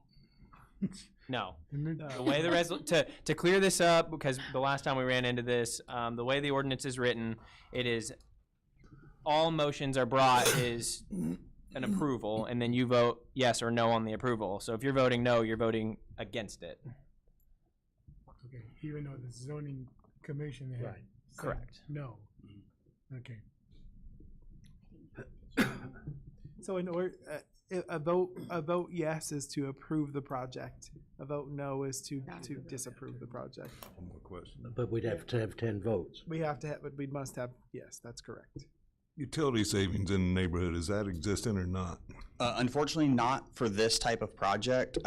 Because it's a behind the meter program, our goal is the data center that we build will actually use a majority of the power on site, and that's what actually the 8 people that I talk about hiring, those people will actually work here in the Danville area on that site and another couple sites that we have in Vermilion County. So. The 4 other projects that you mentioned, are they adjacent to this property or are they dispersed throughout the county? Dispersed around the county, ma'am. Okay. Yes, Mr. Butler. And so is this in the county, you say? Yes, sir. Okay, and not in the city? Correct. Right. And so how does this correlate with the city versus the county? Mr. Butler, we have jurisdiction over with 1.5 miles of the city over zoning by state statute. So by state statute, we have to approve any changes in the zoning within 1.5 miles of the entrance to the city. So that's why that this is coming to us, because it's within that 1.5 mile radius. And so the county don't have anything to do. They have everything. No, they have, No, they have to apply for all of the county rules and regulations, all the state rules and regulations, federal rules and regulations, but because it's within our zoning district, you all have the right to determine the zoning, and that would determine whether or not this property is, this project is allowable. So they have to get 2 approvals, us and them. That is correct. That's what you're asking, I think. Right, it Yeah. is. And so have they approved or disapproved yet, or They has can't it until gone we to them? approve They it. can't Oh, until they we can't approve until it. we Yep. approve. This was our first That's step right. here. Oh, gotcha, okay. And I guess I just want to add, just to make sure that I'm clear, half of this parcel is already zoned correctly. It's the other half that's not. So this parcel is oddly split because of the former railroad. And so the eastern half is actually already zoned appropriately. It's the western half that's not. So one of the residents that's actually against it, they live across the street from something that's already appropriately zoned. So just to make sure, I just want to make sure I was clear on that. So is this an all or none? I don't think so, but I guess I guess the way I look at it is just the more the merrier. It just allows. It goes back to the workforce. Hiring people, training people is expensive, and the more that I can build and have for these workers is important to me, and financially and morally. Because cutting out half of this project, that's probably about 6 months of work, and 6 months of work at $66 an hour. I mean, that's $65,000 to somebody's full-time income. So that's big, and we're talking 40 people at 65,000 at $2.4 million. I think that's quick math, but I might lost a zero there. But $2.4 million of labor for the local workforce. I mean, it's huge. So I mean, it's big. So Chairman Poor. So are you gonna own this land, or are you gonna be leasing it from the current owner? We own it. You do own it now? Excuse me. It's under contract. We will own it. But you will own it? Correct. So this is gonna be similar to the Aqua project where the solar was put in. It'll only benefit you, basically, you'll be selling power back to the grid using your data center. We won't sell it back to the grid. We'll use it. We kind of treat Ameren kind of as a big battery, essentially. Okay. Whereas I mean, so it's only good. You're receiving the benefit. We're from putting receiving in the exactly. This is just like if you put solar panels on your house. That it's exact same situation. Right. So right. Yep. Okay. So you'll own the land. You'll follow the county's guidelines on their solar arrays and things and what their solar ordinance is. Exactly. I probably disagree a little bit about a third on only losing 80 or being at 80% in 30 years. I heard that was probably the life expectancy of most of these. Yeah, I totally shot. You'd have to take them off and replace them. Which, in that aspect, there's 4 bolts that hold a panel on. It takes. Oh, I know that, but and like talk about decommissioning and things like that. It really. The lifespan of a panel may be 25 to 30 years, but the wires and the metal framing, it's just like a house. You put a new roof on your house every 25, 30 years, and I think the same thing will end up happening with panels of a lot of the developments that you see around the area. Well, and as technology improves, panels you're going to put on in 2 years are gonna be obsolete, and there'll be new ones out there that are much more efficient, produce much more kilowatts and different things. Exactly. You know, like you say, half this is already zoned properly for this type of activity. Yeah. And our zoning commission, due to the fact they weren't the whole committee wasn't there, it was a tie, 3-3. And this is currently all tillable, it's all being tilled right now? Correct. Yep. Okay, so,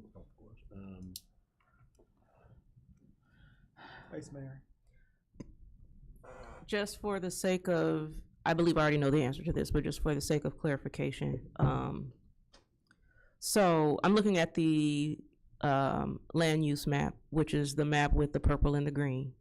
So anything that is zoned industrial is currently, and I guess I'm really looking at Logan, is currently already zoned for solar. So anything beyond to the right of the map in the purple is fair game for solar, and there would be nothing that anybody would be able to do about it, correct? Correct. Okay. And so then the things that are agricultural would need to be changed because agricultural would be for agricultural use only. Yeah, so this is actually zoned rural residential. Okay. It was designated that in 2008. I don't know why. But if it was ag, it would require a special use permit. Okay. I mean, it sounds stupid, but how does this benefit the city? I think the workforce, the people. I think there's obviously some sales tax money. We're expecting to be, like I said, this particular project I think would be a $16 million, $17 million project. So there's clearly some sales tax revenue that comes. Oh wait, excuse me. It won't impact the city sales tax because it's not city limits. I'm sorry. Primarily labor. It's getting more people to work. Just lost Quaker, and it's getting more of these people who probably don't have opportunities like this, an opportunity like this. I mean, there's not many jobs that you can apply for without a high school diploma, because I don't require a high school diploma, and be able to make $66 an hour on your first day. I mean, that's basically unheard of, and have free education to back it up. So I think that's the biggest benefit. So. Right, just to be clear again, a vote yes would be in support of the project, a vote no would be against the project. Madam Clerk, roll call, please. Alderman Cooper? Yes. Butler? Yes. Wilson? Wands?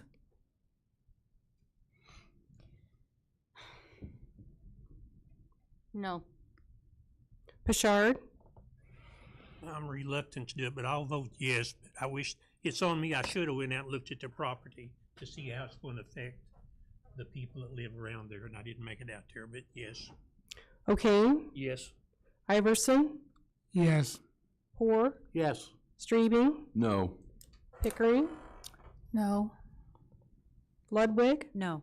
Oh, it's done. Teague?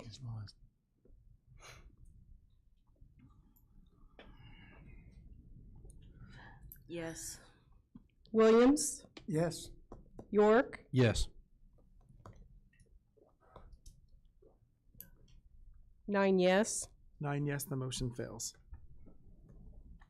This time you have before you item 9.9, approval of the payrolls for August 9th and August 16th, 2024. Is there a motion to approve? So moved. Second. It's been moved and seconded. Any discussion or debate? Roll call, Madam Clerk. Alderman Butler? Yes. Wilson? Wands? Yes. Bouchard? Yes. O'Kane? Yes. Iverson? Yes. Hoare? Yes. Streebing? Yes. Pickering? Yes. Ludwig? Yes. Teague? Yes. Williams? Yes. York? Yes. Cooper? Yes. 13 yes. 13 yes, the motion carries. Item 10 is approval of vouchers payable. You have before you the vouchers from August 13th and August 20th, 2024, as well as a special run of August 13th, 2024. Is there a motion to approve those? So moved. Second. It's been moved and seconded. Any discussion or debate? Roll call vote, please. Alderman Wands? Yes. Bouchard? Yes. O'Kane? Yes. Iverson? Yes. Hoare? Yes. Streebing? Yes. Pickering? Yes. Ludwig? Yes. Teague? Yes. Williams? Yes. York? Yes. Cooper? Yes. Butler? Yes. Wilson? 13 yes. 13 yes, the motion carries. At this time, we will receive the Public Works Committee report. Chairman Poor. You want to take a 5-minute recess, Mayor? At this time, I would entertain a motion for a 5-minute recess. So moved. Second. It's been moved and seconded. I can do that with a voice vote, right, Madam Clerk? Or do I need a roll call? Go ahead and do a roll call, please. Very good. Roll call vote, please. Trying to see who I left off with. Alderman Butler? No. You don't want to take a recess? You don't want to go? Get it done over with. It'll be another hour and a half, man. Yeah, man, I'm saying, man, get it over It with. is, I mean. Wands? Yes. Bouchard? Yes. O'Kane? Yes. Iverson? Yes. Poor? Yes. Streebing? Yes. Pickering? Yes. Ludwig? Yes. Teague? Yes. Williams? Yes. York? Yes. Cooper? No, Fred. 7 yes. I appreciate it. By a vote of 11 to 2, we are in recess for 5 minutes until 7:55. You could've got Well, I know on we up got and another used hour it, and a half man. to leave, folks. Get this thing over with. Alderman Butler, we still got it.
still pretty pleased.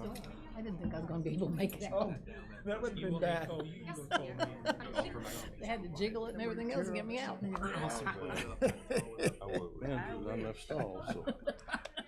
I said we had for the first time a similar problem that y'all have often.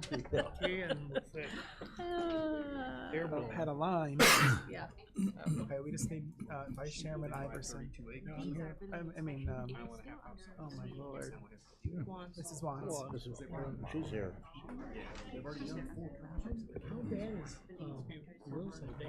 I've seen her out. She's been in Lowe's. At this time, we will return to the meeting. Madam Clerk, do I need to return to? I didn't think so. At this time, we will receive our Public Works Committee report. Chairman Poor. Thank you, Mayor.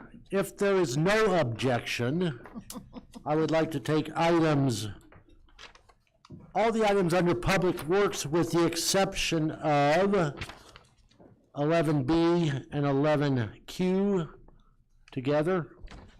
Would you pull out 11B as in? 11B, that's the honorary naming of roadway to Vicky Hogan, or to Vicky Hogan Way, and the ordinance on the purchase of real estate to West Main. How about the intergovernmental agreement, which is A? Do you want that out of there? Out? If you want it out, we'll take it out, otherwise, we've discussed it at length last couple of years, I think, and everything went through a fairly good and in-depth discussion at Public Works last week, and several of the Public Service Committee were there, so. So Chairman. I moved that we leave it. So Chairman, you made a motion to go through everything to dispense with the reading and approve all of the items on the Public Works except for items B and Q, which we considered separately. Is there a second? There's a second by Chairman Streebing. Any discussion or debate? Wasn't there one of these items that was removed from discussion last week at Public Works?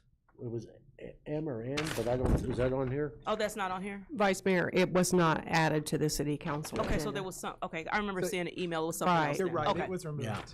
That was M, I believe, from the Public Works Okay. agenda, yeah. It's been moved and seconded. Is there any discussion or debate? This is just approval, right? Yeah, yes, sir.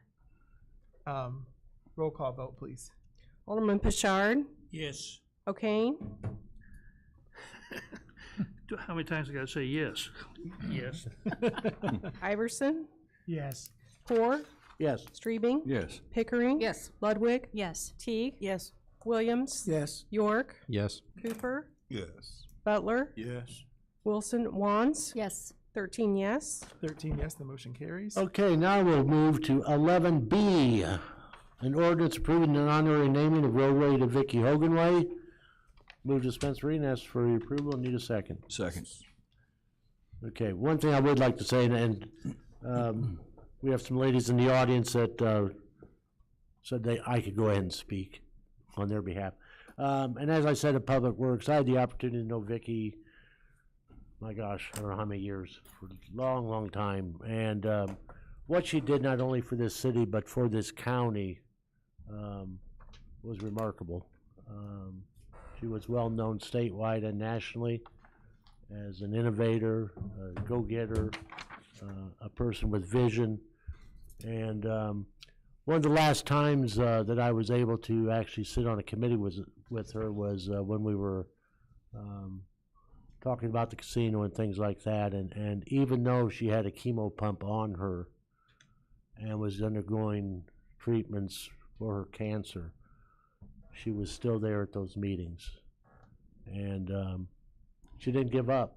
She didn't give up the fight. And I remember one of the meetings, one of the last meetings I attended, I believe it was our Public Works meeting, and Radio Thompson had just passed away.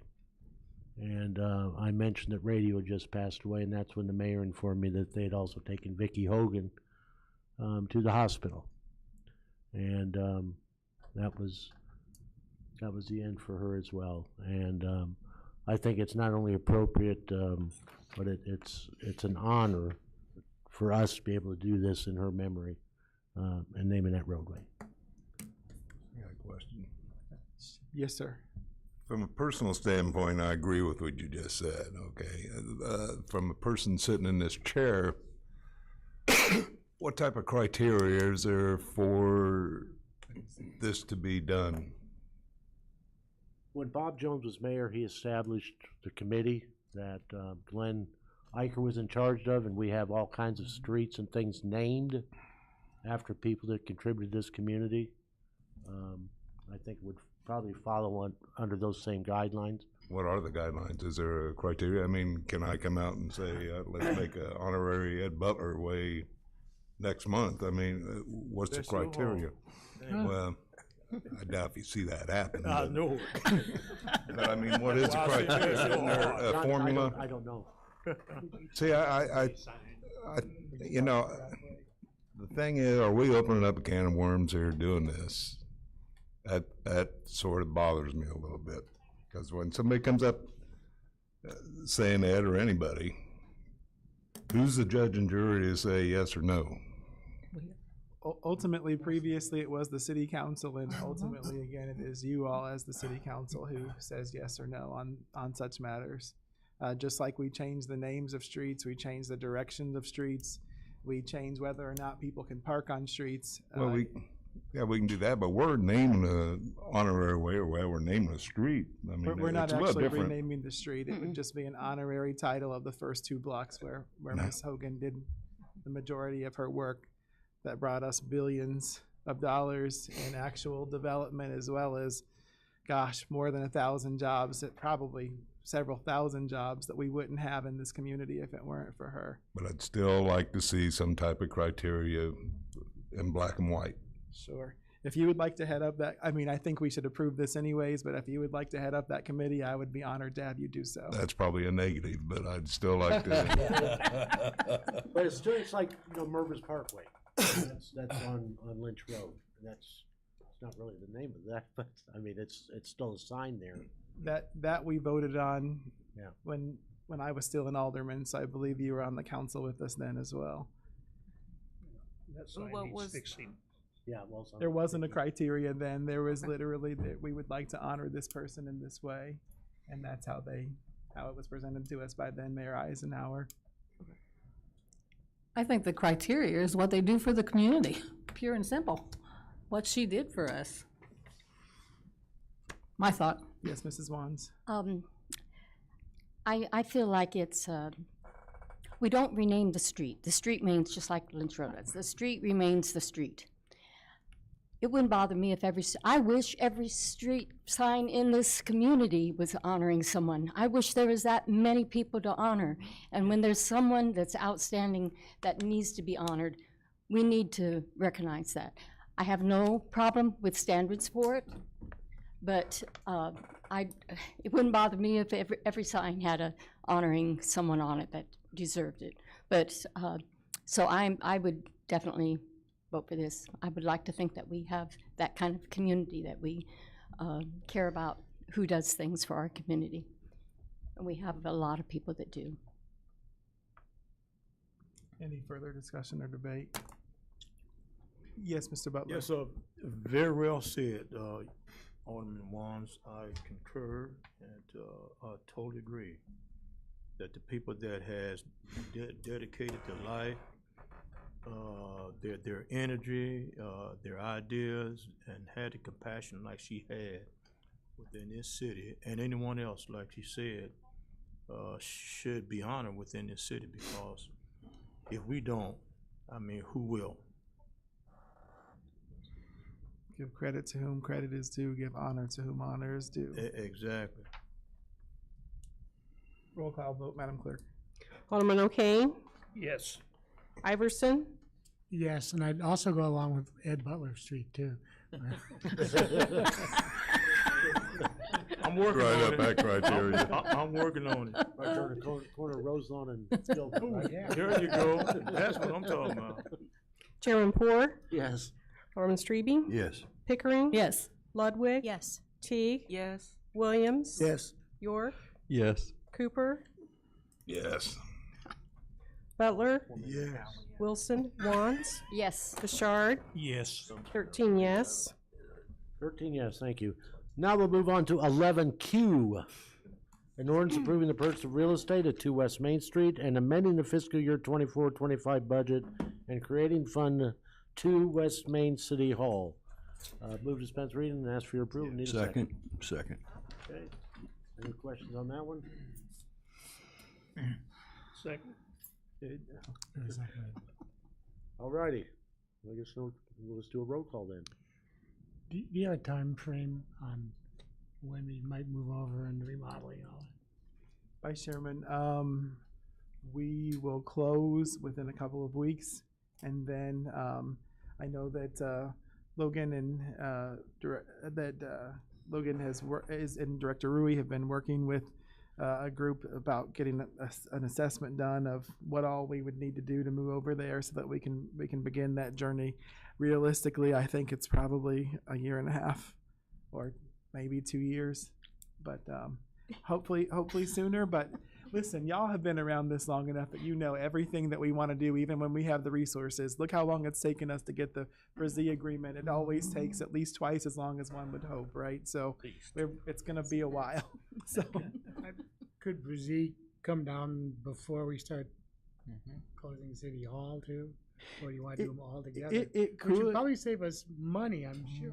My thought is that with the amount of time that it's going to take them to remove asbestos and then actually get to demolishing, it's my hope that maybe we would be ready to move City Hall across the street as they're finishing up demolishing there, and then they can just come next door and get this too. It'd be a lot easier if this building was out of the way doing that. Mayor. Yes, sir. For those of us in the audience, what on earth are you talking about? Oh, good point. I apologize. So this is number Q, ordinance approving the purchase of real estate at 2 West Main Street.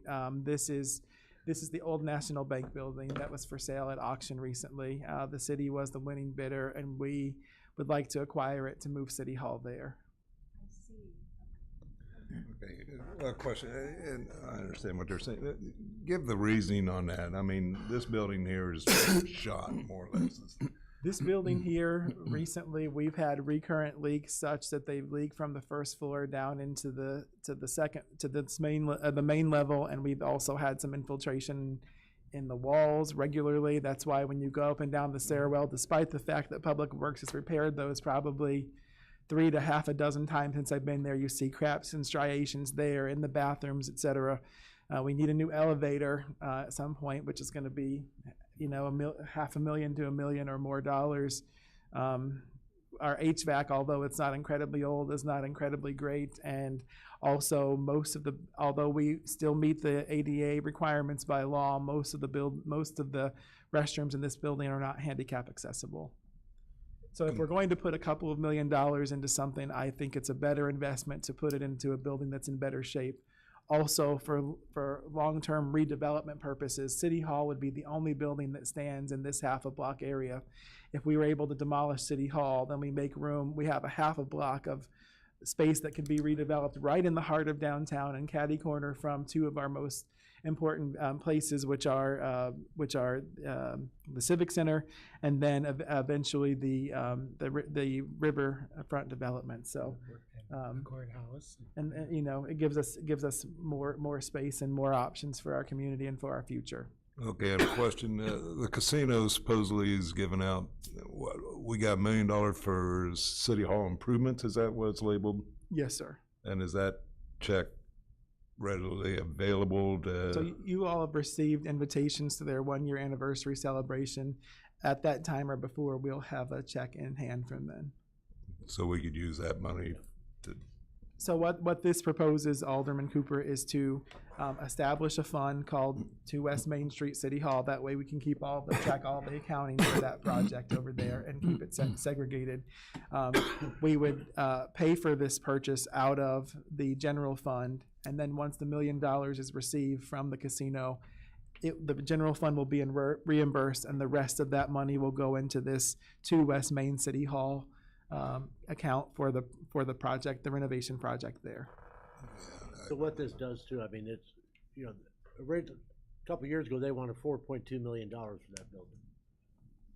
The mayor was able to negotiate it down to what, 600,000 or? 425,000 plus. 425,000 plus closing costs.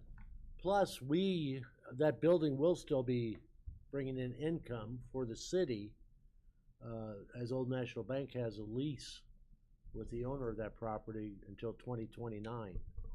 So that part of the Old National Bank building will still be bringing in revenue under that lease agreement. So we'll still be able to do renovation things and move over there while that lease is still intact. But so I mean, it's a heck of getting something 10% of the.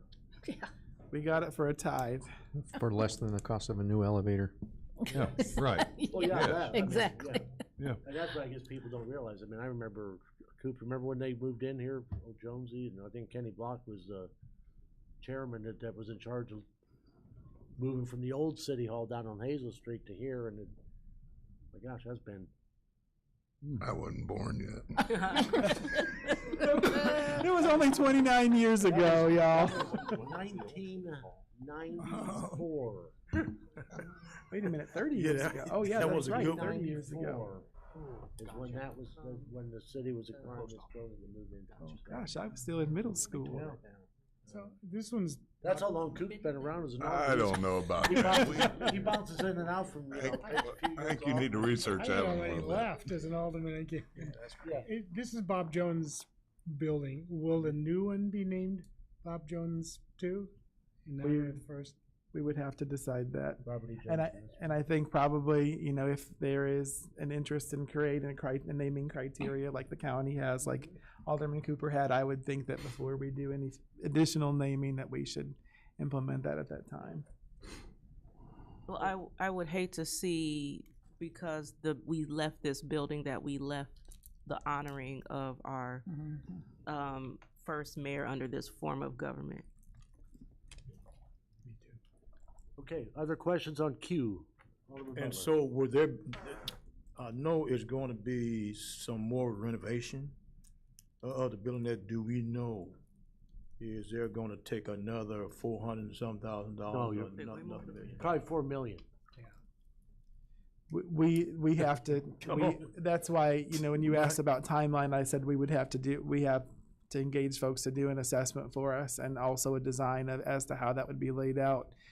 To be very honest with you, it's my hope that when we build new fire stations, that we would include city hall renovations as part of the bond, unless we're able to come up with a substantial portion for general fund, which that could be very limiting to some of the other important projects we have going on in the community. And with our improved financial position, our bond rating is very, very good.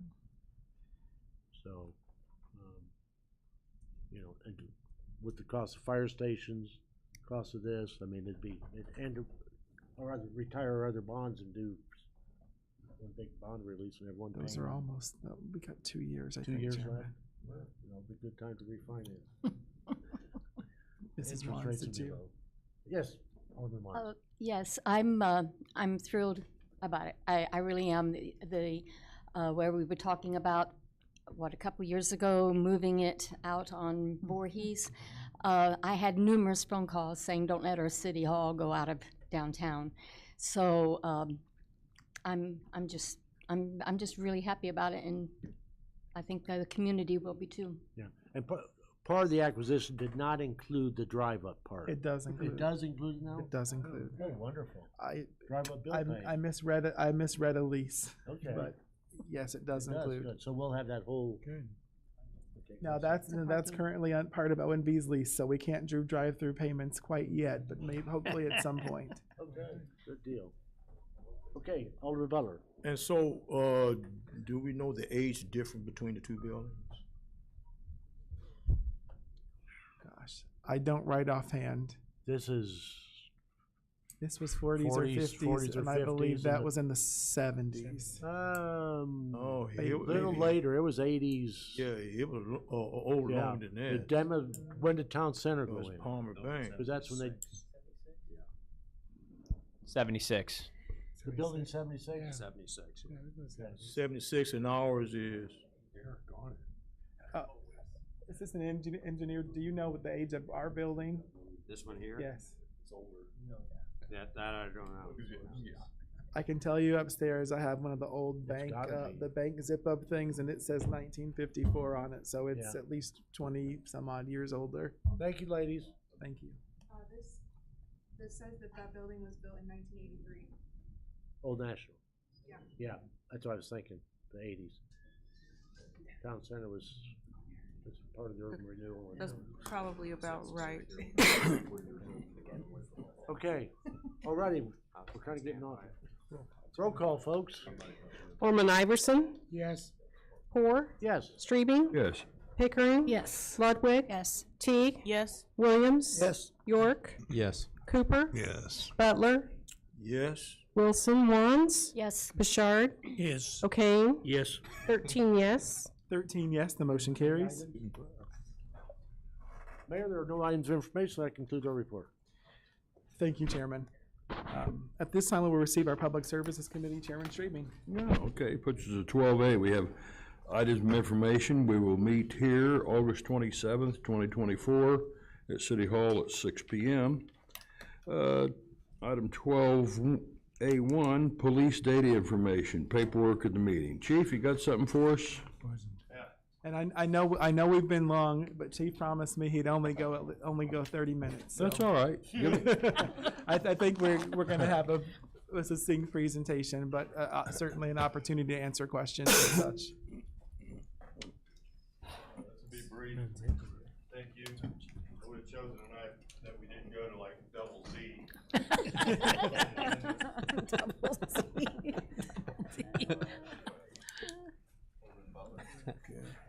That way. This way. How do I get this going if you don't mind? Oh, sorry, I got you.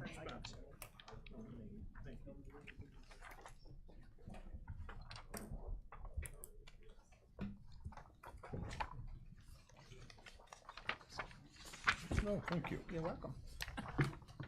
Is there a mic that I'm going to be able to use, or can we slide that down?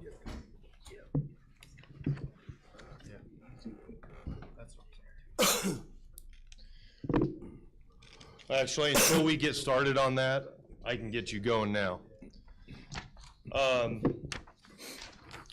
You know how I am whenever at public services and I bring out crime data.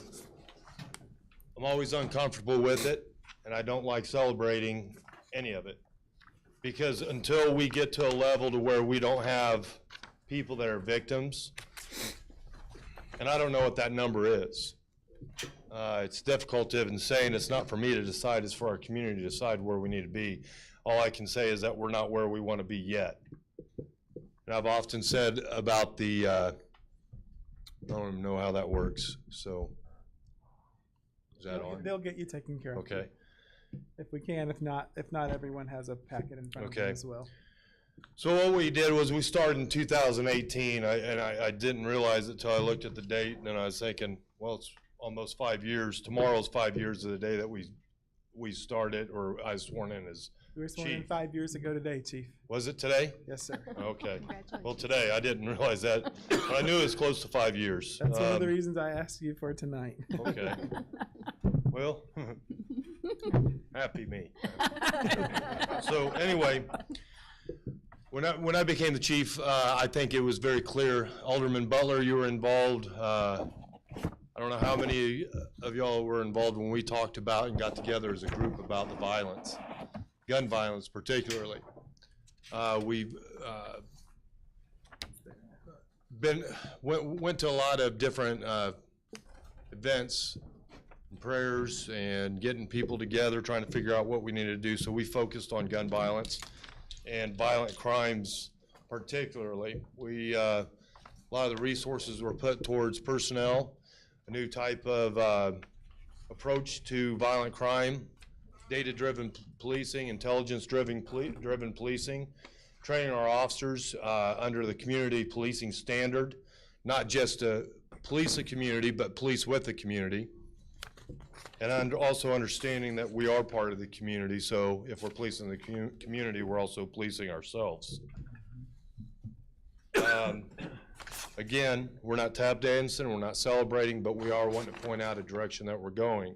When I hear about these different places on Commercial Street and shots fired there, that's absolutely true. The shots fired have decreased, and we'll go through it. From 2018, if you look at page 1, 2018, we started out with 12 criminal homicides. In 2023, we had 5. We saw a reduction almost immediately. However, it was status quo till last year, and then we're continuing working on it this year, and we'll release that, obviously, when the year's over. We had a 58.3% decrease in criminal homicides, and they're classified under the UCR of that coding. We had to take what was UCR and NIBRS and merge them together in order to get the most accurate numbers and data reporting that we could, because remember, we did change from Uniform Crime Report to NIBRS, I think in 2020, and we have an asterisk there, and it was fully completed in 2021. So we use the same criteria. So if you're looking at UCR, which is much easier for even myself to read it, that's how we used it to present it. So on the violent crimes overall, we went down 61.5% in 5 years, if that's looking at all the different criteria. Now, some of those numbers are obviously higher numbers of percentages when you have slower or lower number of incidents to deal with, but still it's moving us in the right direction. Property crimes, we've seen a reduction, but obviously not as much. They're more difficult, especially since September of 2023, to detain people. And I do not like the direction we're going in non-detainable offenses under the new legislation. Neither here nor there at this point. We're figuring out ways to deal with it. Page 2, you can see the charts. It pretty much tells you in a visual of what I just read to you. We also broke it down in a couple other charts, and you can thumb through those. Go ahead, criminal homicide, rape as identified under UCR, robbery, ag assault. Assault under UCR is very difficult because the definition of assault in Illinois is actually battery. That's why you see the slash there. Chief, could you go back? When we were talking, there was one thing that you wanted to point back. Can you go back to the homicide slide for us, Cody? Thank you. And talk about the types of homicide. I remember you wanted to mention. You said you wanted to mention that. If you look at the bottom chart here, when you were talking about. So when we were hitting on what we started out in 2019, I think it was very clear to me that the gun violence was a major issue. We had 11 gun violence related homicides in 2018, 1 in 2023. Now, we'll get back to shots fired statistic here at the end, or towards the end. So fast forward and back them. Now we go back to, keep going. Motor vehicle theft. When you go to that, I believe that's going to be next one. Next one. Back one. Okay, motor vehicle theft. 0. We had 77 in 2018, and we had 77 in 2023. Coincidence? Yeah, it is 77. However, keep in mind out of all the reports, domestic violence underreported, sexual assaults underreported, a lot of crimes are underreported. Motor vehicle thefts overreported, and there's a thing called a public nuisance tow. So it seems like every time someone bails from a car, somehow an hour later it's reported stolen. And it's related to a lot of that. It's, someone leave their car on the tracks. Reported stolen. I mean, they're legitimate vehicle thefts? Absolutely, not 77. If we had time to investigate false reporting on that, which we are starting to do on some of the cases when we can, we'll try to hold those people accountable for false reporting. But just wanted to make that note, because 77 cars, it's sort of high. When we look at our crime rate, now this crime rate was adjusted based off of the same criteria that we would have done it prior to NIBRS, and that's looking at it from incidence of crime per 1,000. You'll see some crime rates are per 10,000, per 100,000, but usually it's per 1,000 or 10,000, depending on the size of the city. We started in 2018, overall violent crime rate at 18.10. We saw a small decrease 2019, essentially the same, and then we saw it step down 2020, 2021, 2022, and then down to where it is in 2023, which was 7.62. That means that 7.62 hits per 1,000 residents, okay? It doesn't mean that 7.62 different people out of 1,000. It just means 7.62 people. And some of our violent crimes and a lot of our crimes, we see same suspects, same victims, and it may be victim one day, suspect the next, or vice versa. It doesn't mean that we're blaming victims, but I'm just saying those numbers, you have to consider that also in understanding it. So we've seen decreases. Our overall crime rate was, and this is property crime and violent crime put together in 2018, was 70.04 per 1,000. And currently we're at, I'm sorry, is that 58.07? Yes, I don't have my glasses on. That's right, Chief. Okay. I'm not impressed with our property crime rate. Sometimes with different circumstances, it gets frustrating with different tools that we have, legislatively made difficult. But that's where we're at. And I think something that's important to note, we get dinged sometimes about, these articles go around town saying this, that, or the other. You can see there, our actual incidents of violence are quite low. But when you look at the overall crime rate, because we have such high property crime, particularly theft, and that means someone goes into Walmart, someone goes into Ross or whatever and steals something, that's probably the single largest driving factor of our crime rate here in town. So when people talk about you being a victim of a crime in Danville and how it's much higher, I think someone stealing from Walmart is very different than someone getting shot, robbed, raped, or mugged, right? That's very different, So we look at the next slide where it says shots fired versus shots or guns seized. Obviously there's a correlation. When we started the POP unit, that first year we seized 145 firearms illegally possessed.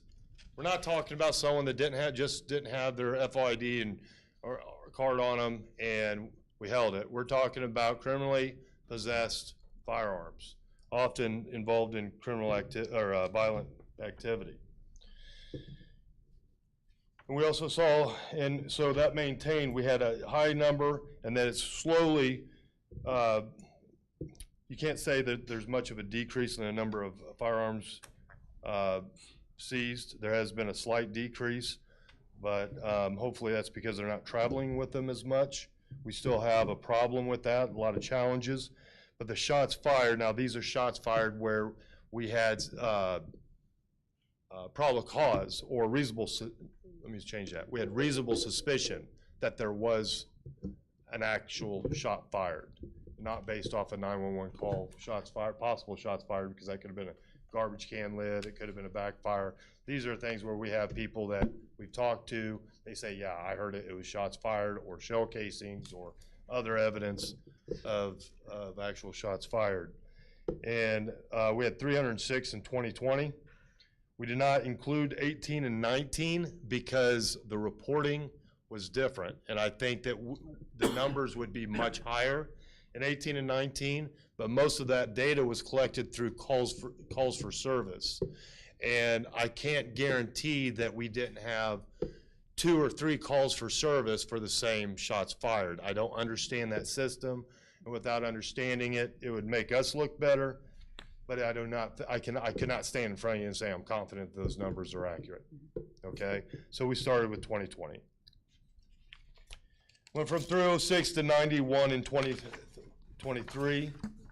That's still too much. It's a 70.3% decrease. If you live in the neighborhood where there's a shot fired when you're trying to rest or relax with your window open on a cool summer night like tonight, it is not an improvement. We have to figure out how we can eliminate it to the point where it's unusual, to where the community is not only surprised by it, but they're appalled by it.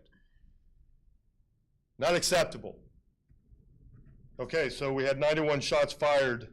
That's what? 8 a month, Chief. Say again? 8 a month, roughly. Roughly 8 a month. Yeah, it's too much. It's too much. Is it consistent with other communities? Yeah, yeah. Maybe less. I don't care. I'm not comparing us to other communities. I'm the chief of police of Danville. I want our community based off of the needs of our citizens and what's acceptable to them. Again, I don't determine where the crime rate should be and what's acceptable. It's our community that does that, and we need to get them involved where they feel like, hey, listen, I liked hearing today when we had people actually saying this is what's happening. I had someone drive by and shoot towards my house or shoot when they were going by. I want them to talk to us, and I take note of that. Our deputy chiefs take note of that. Our lieutenants, our sergeants, and our officers. If I were to look at this and we say, well, what's the correlation, what we've done? Okay, what have we done technologically to become a better and safer community for our citizens? It's the all of the above approach. But I will say that the number one driver in the direction that we're going is the hard work by the officers. I mean, you guys have seen these young guys, and they're young. I think we've hired over half the force in the last 5 years. But they're sharp. They're hard workers. They treat people right.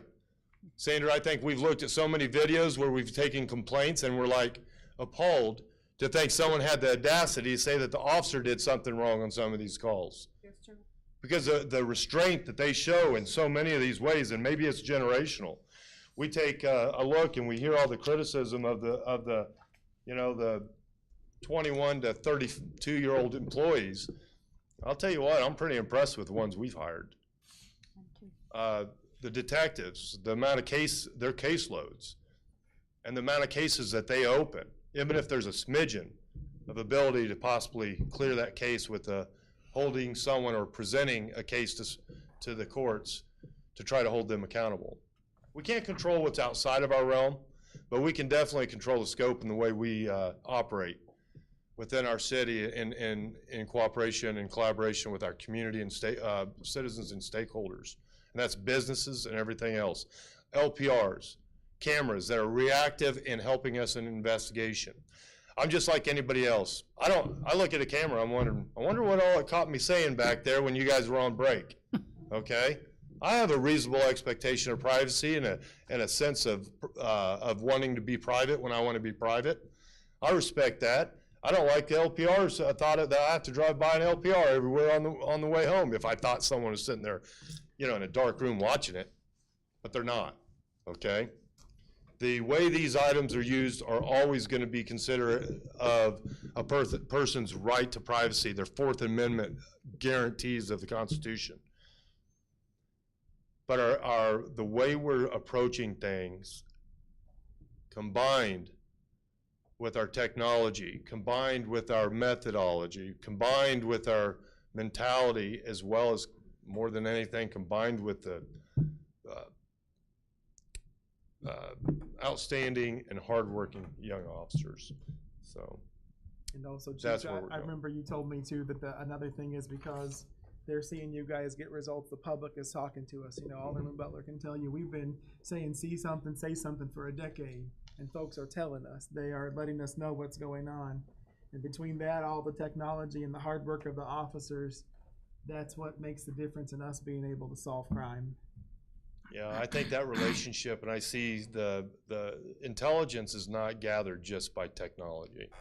Okay, there's a human factor in there, and when people have human partnerships and people that will provide information, it's not that they don't trust the police, they don't trust the system in which we are a major face of. Okay, and when I say trust, I also bring in confidence. We have to show them as a community and as a criminal justice system that we can go out there, do what they believe that we will do in protecting them when they come forward and holding those people accountable. Then we start seeing that work. But I'll tell you what, a lot of people know that, hey, you know what? If I report on domestic battery, look at that, 13.4% increase. We wonder where our violent mentality comes from. It comes from the homes. Okay, that's our biggest problem.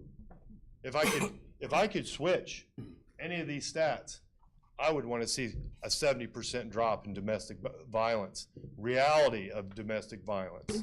Because then these kids aren't going to be learning violence in the home and thinking that, hey, if two people that supposedly care about each other will hurt each other and victimize each other, then why should I care about the stranger on the street? Desensitizes us a little bit, doesn't it? You know, those are things that we have to continue to strive to work towards and try to figure out how we can do better. And also, and when I say we, I'm not talking about just the police, I'm talking about our community. Now we're going to say we're not going to tolerate stuff like that. And it's not going to be taboo to talk about the person that I'm supposed to be protected by is actually my biggest violator. You know? Does anybody have any questions on this? I know you're all tired, I'm tired, but it is important. Alderman Butler. Yes, I got a question or a statement. You know, in order to build, also that you're talking about relationships between the city and the community. And for building a relationship, you know, there's questions still being asked that you know, that the officers don't look like the community. And I know that we've tried to get some African American Hispanics on the force, and I kind of think that we still need to continue that road of trying to do that. Also, in order to build a relationship, people are asking what are their do's and don'ts. You know, if officers stop someone. You know, some guys just get out of the car, you know, why do you stop me? I mean, are we training or are we showing the people or letting them know the do's and the don'ts, the rules and the regulations of how to interact with the policemen? You know, we setting up different events, workshops, or what have you, trying to educate the people? Yes, well, just recently, you know, we believe that when do you start? When do you start on this? When do you start on educating people on being kind, reasonable human beings? And I think it starts early. If you go to a kindergarten or first grade graduation or kindergarten graduation, what do you hear? What are you going to be when you grow up, when they walk across the stage? Superman, soldier, police officer, cowboy, police officer, fireman. All right, that's what you hear. There's not that conflict. That's something that's learned. Where's this being learned? I don't know. I mean, we all have our theories. But we look at, like, Friendly Town, SROs, being out in the school, being at different events, being visible at different downtown events, being out, walking in different areas, bringing back foot patrol, unmarrying our squad cars and actually getting out and walking. Those are things that are being done. But the community also has a responsibility in helping us educate each other. And that's where I tried drawing that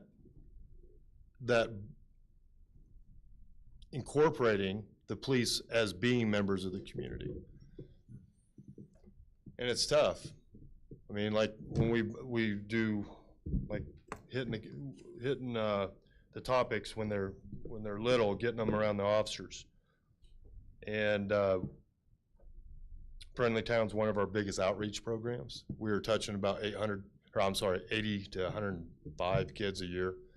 This year, with the work and efforts that we put forward, we had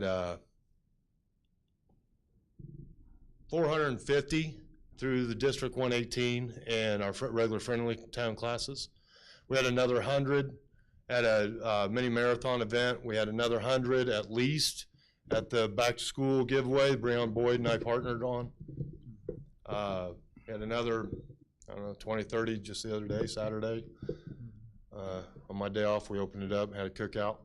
So there's things that we've had. I've reached out to different groups. Some respond very well, some forget about it and call me the next day after the event. So, you know, we're doing the best we can on that. Yeah, okay, they call us when people are stopped. I mean, they play this dumb act, you know, about, you know, when a policeman stop you. But then they, you know, why did you stop me? Well, then, you know, they got to, you know, find some kind of probable cause, you know, for you to stop me. Unfortunately, I was talking to a guy the other day, and his neighbor accused him of crawling up under his crawl space, made a key to his house, and called the police. They said 3 o'clock in the morning, and he said the police knocked on his door, and asked what was going on. He said, I don't know what's going on. And the neighbor had called and said all this here, and the neighbor, you know, there's something going on, and he let the police ask if I could come in. At 3 o'clock in the morning, don't woke the man up, and then he said, yeah, you can come in, but now I got my gun on my counter. And so when the police came in, they handcuffed him, took his gun, took him to jail. And so he said, I wish I hadn't let him in, because I didn't do anything there, but they took me to jail, put handcuffs on me. I can't answer that. But if he was if I get specifics, everything we do is on video. Yeah, right. So we might be able to shed some more light on it. That's true there, but the policeman should know that 3 o'clock in the morning, that man getting up out his bed with the pajamas on, he's not crawling up on anybody's house. And, you know, the crawl space. And there should be some guidelines. The officer said, you know, this is why I'm taking your gun, this is why I'm taking you to jail. Yeah, yes, there are. And without knowing the particulars, I wouldn't be able to do anything other than to speculate as to what occurred that night. What if it happened? If you pull up to a house, like that same scenario, and I just explained to you what happened, what took place. So they knocked on the guy's door. Yes. They said someone ran into his house. Up under his house. Up under his house. Right, and they opened the door and walked in, saw you had a gun after he told them they had a gun. Yeah, you had a gun sitting on the counter. Yeah. I have to look at all the particulars. That's sort of a catch. I mean, if he opens the door and he has a gun there, and he tells them about the gun, and they say, okay, well, we see you have a gun. Do you have it legally? They have to ask that. Right. If he says, No, I don't have an FOID, I don't have convicted felon, I don't know. Like I said, I'm speculating just to answer the question. So If you can that's, provide particulars to yeah, Chief Yates, I'd be more than happy to look at it. Look into And it. then we could sit down and talk about the particulars of what actually happened that we can show rather than. Yeah, well, people should know that. You know, if you got a gun there, man, you don't have no FOID card and, or whatever, or you should have hid the gun. So all the You shouldn't have had the gun. No, I'm just saying. Sure, no, of course. Yeah, right. The reason why I said that is that the people need to be, need to know. So what I hear you saying is that you think it would be good if maybe we did some outreach efforts with people to teach them how to better interact with the police. Exactly. Yeah, actually, that was something that was introduced and I offered it. I'm trying to work with District 118 on providing a section in, like, given driver's ed. With the new training center, we have the ability to put a student in a situation where they can see things from our perspective in 3D. And through that, often you'd say, well, how would you react in my situation? Or how would the officer react in the 16 or the young man's situation? You know, so often when we change perspectives of two different groups, we usually come to some type of understanding to where we can better exist and interact by understanding the other perspective. It's like there's a lot of people, I mean, think about the bully on the playground when you was a kid that you was afraid of him until you got to know him, then you realize, I can't believe I was ever afraid of him in the first place. I think we all experienced that at one point or another. Hopefully we mitigated it. But, you know, that's where we're at. Now, you're absolutely right. We need to do everything we can. And I'll be more than happy to partner with other people on that. Vice Mayor. First of all, Chief, thank you for all that you do. And I don't know if everybody knows this, but I saw or I heard that there was a picture of you cutting the grass at Friendly Town before it wasn't you? Yeah, well, I didn't see the picture. Oh, but it was you. Wow, I'm there every weekend cutting something. Okay, so there's My there was a wife- picture of you cutting the grass at Friendly Town the day before the D-Rock event. So I just wanted to put that out there that, you know, I don't think that grass cutting is part of your job duties, but I think it should be recognized when you go above and beyond. That's not really why I mentioned that. What I wanted to speak. What I wanted to speak about, now that I've embarrassed you. Oh, good. Okay. What I wanted to ask was, I noticed in the report that arsons are in here, but they're not in our monthly reports. The arsons are there later because often arsons aren't determined to be arsons until well after that month. I'm more comfortable letting the fire process and that investigation to where I leave arsons out of the monthlies. And remember, the monthlies are not the same as these. Some of them, these are in the monthlies, but the monthlies are comprised of what we call the dirty dozen, or the things that affect the quality of life of the citizens the most. And that's what the information I bring to public services most often, and or every month. So it's a little different, but arsons, that's why. Okay.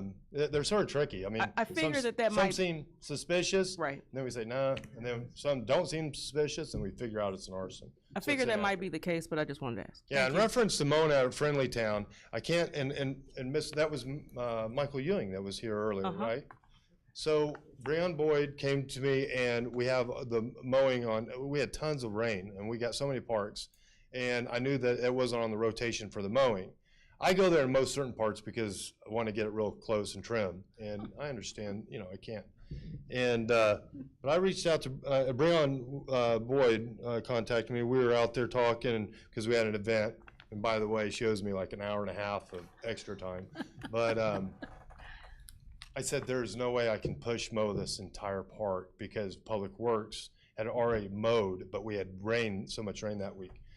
And I asked her, I said, can you get some people to help me? and I'll be out, meet them out here at 8 o'clock in the morning. And we had 3 riding mowers out there, and Mr. Ewing was one of them. And so they did a lot of work too. One guy just went out there and just picked up sticks because we had a storm. But anytime we have kids out there, we want to make sure it's nice. And it was controlled chaos with 100 kids out there. So, good times. Any other questions on our information? Not a question. I don't have a question, but I have rode well over 100 hours with the department. And you're right, they're all young enough to be my grandkids. Very, very young. And when I first started riding, I was a little bit skeptical of it because they were so young. But out of young people, I have never seen, my whole idea of young people have changed from them because they are very respectful. They care about the community, and we have some long talks when we're riding. When you ride all night long, you have an opportunity to really talk. They have a great deal of respect for people, and I think they treat people many, many times much better than they deserve to be treated. So I can't say enough good about them. For young people, I think they're just excellent, and I think we have an excellent chief, and I'm not just saying that because he's standing there. But I do appreciate him so much, and I think he's a good example for our younger people. And I just appreciate him, and I appreciate our police department. I really do. They really do care, and they really work hard at it. And believe me, I've been to some shootings. I've been to several things that were quite scary. I've been to some domestics. They're even scarier, and they handle them very professionally and very caringly, and I've never seen them do anything, in my opinion, that would be controversial or bring embarrassment to Danville, Illinois. Yeah, I think the burden of not messing up from time to time is difficult, but when we stumble, we fix it. We work on it. Yes, and I like Reverend Roosevelt David's slogan that he got for y'all guys, the Danville finest. And so we appreciate, exactly what y'all guys do. The guys sit down and talk and smile, so that's a great part. We've got good relationships, and without that, this wouldn't be happening. But like I said, if you have an opportunity to thank one of those officers and one of those detectives, take that opportunity. I don't know if I do it enough, publicly, but that's a big part of it, biggest part of it. Well, Chief, I want to thank you for bringing all this data to us, because I know you've been wanting to do it for a few weeks. So thank you for bringing it to full council. Thank you. Too busy mowing, I understand. Data scares me. Yeah. Because every time we talk about it. We had a shooting last night. Yeah. Chief always says to me, Mayor, first of all, it's never good enough. No matter if we have one incident, it's never good enough. Number two, every time we talk about any progress we're making, then something crazy seems to happen. But what I want to say to you and to all of our team over, and not just our officers, yes, our command staff, absolutely, but also all the men and women in records and the administrative team, because the truth is all of those puzzles working together help us get the results that we have. So I just want to thank you all for everything that you do. And yes, I know we'll never be satisfied, but you can't help but know that there has to be a correlation between the number, almost 600 guns in 4 years, between the number of guns that we got off the street and the number of shootings that we've had. So just thank you, council, for supporting our police officers. We've added 16 officers. We've added additional training, equipment, and support. That makes a difference. But the most important thing that I think we can offer our police is our support, because they're there for us, especially in our greatest hour of need, and we need to make sure we support them when they're doing good things too. And our expectation is that we'll be held accountable. Exactly. You fired people since I've been here, multiple people. It's never a good thing. It's probably the most difficult thing is whether or not it's a failure to train to the level of our standards. It's, I would say, the single most a difficult thing, because it's not that they're bad people, it's because it's not a good fit. And they may be a very good fit somewhere else, because they're some of the best human beings. Some of them that, you know, chose it just wasn't a good fit. It has nothing to do with their person. Couple, yes, did have to do with the person, and they're not with us, and I won't give them any credit for anything beyond that. Vice Chairman. I know the chief is reluctant or worried about data, but data is exactly what the city council needs, and I love to have this, because we're constantly hearing people saying, oh, the crime in Danville isn't. Now we can show them exactly what the numbers are and show them that it's highly, and the chief always says, we're not where we want to be, but we've made great strides towards where we want to be, and we're certainly not at the level that some people like to talk about. Thank you. And just so you all will know, Corporation Council and I will be using the data that Chief has provided us to go after some of these false stories that have been put in writing. So if people are going to give us a reputation, let it be earned and not dishonest. Thank you so much, Chief. All right, thank you. That concludes the Public Service Committee report, Mayor. Thank you, Chairman Streben. I appreciate you. Goodness. Sorry, I have to get back over to. Yeah, you're still there. So, Council, technically, we would be going into closed session right now to discuss this collective bargaining agreement. I know that you all have had an opportunity to read it. I know that that Director has a summary of changes. Would it be your pleasure that we just discuss it here and move forward, or would you prefer that we go to closed session? Do it here. Do it here. Anyone have any major objection to that? Okay, then we will not, then we will forego closed session this evening. I apologize. There we are. At this time, I would, item 15 is a resolution approving collective bargaining agreement with Teamsters Local 26, Danville Mass Transit. I would entertain a motion to dispense with its reading and for its approval. Second. It's moved by Chairman Streben. Is there a second? Second. Second. It's been moved and seconded. Director, would you just give us not everything, but some of the major highlights of the changes?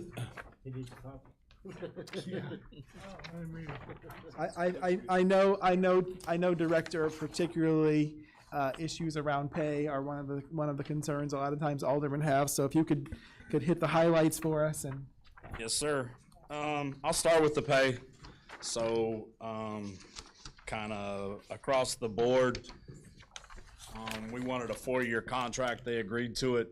We started with $3 the first year, and then it will get 3% each year up until 2020.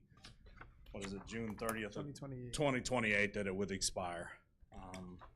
And that's across the board. It's $3 for every job classification that we have.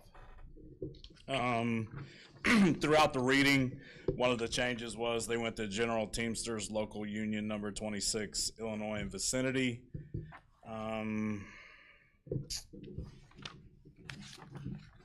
Article 19, we put this in there that a call out is considered 2 hours. This is mainly for our maintenance personnel that go home.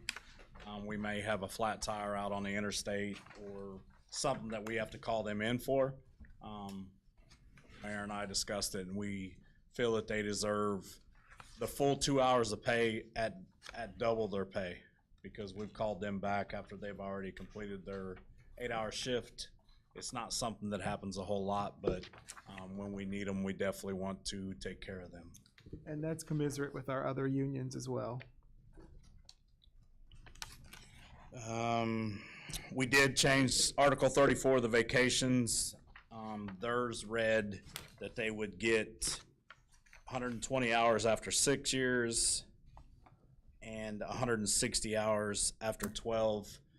We changed it back to 120, or we changed it to 120 after 5 and 160 after 10, which is, across the board with all city personnel. So I believe that is the high points, Mayor.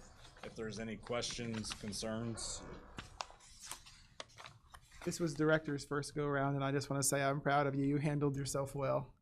I appreciate that. And I really appreciate the group working with us too. So they were near unanimous. I think there was only one nay vote. So they were, when I've been visiting with them, they've been very pleased with the contract, and they believe it's very fair. Any further discussion or debate? Seeing none, Madam Clerk, roll call, please. Chairman Poor? Yes. Chairman Strebe? Yes. Alderman Pickering? Yes. Ludwig? Yes. Teague? Yes. Williams? Yes. York? Yes. Cooper? Yes. Butler? Yes. Wilson? Wands? Yes. Bouchard? Yes. O'Kane? Yes. Iverson? Yes. 13 yes. 13 yes, the motion carries. Are there any, I'm sorry, I got a little bit out of order because we skipped closed session. Are there any items of information for the good of the cause? Chairman Poor. For those 7 of us that are still working under the low pay scale, you were able to pick up packets today for this spring's election. So if you're considering running, or if anybody else is considering running, packets are available. Any other items of information for the good of the cause? I would just say in closing, it's tough when you hear people standing in front of you, and I appreciate the time that we give folks. Sometimes it's tough because you don't have all the information. But what I want to say to you very clearly is I can't tell you how many times I've seen Administrator Frent go to battle with landlords on our people's behalf. I mean, literally, there have been times where I can hear her in my office and making sure everything is okay, but she does not stand for the mistreatment of people. So I just want to thank you for standing up for our people, but also being fair to our landlords too, because I know that you work with a lot of them to get things resolved, and I very much appreciate that. Thank you, Mayor. It's just like what Jerry Hawker said, there's two stories, there's two sides to a story, so some are true and some are not true. And that's the same with police complaints, Alderman Butler. I said that's the same with police complaints. Some are, yes. Having satisfied the agenda, I would entertain a motion to adjourn. So moved. Second. It's been moved and seconded. All those in favor, please signify by saying aye. Aye. Any opposed, same sign. We are adjourned.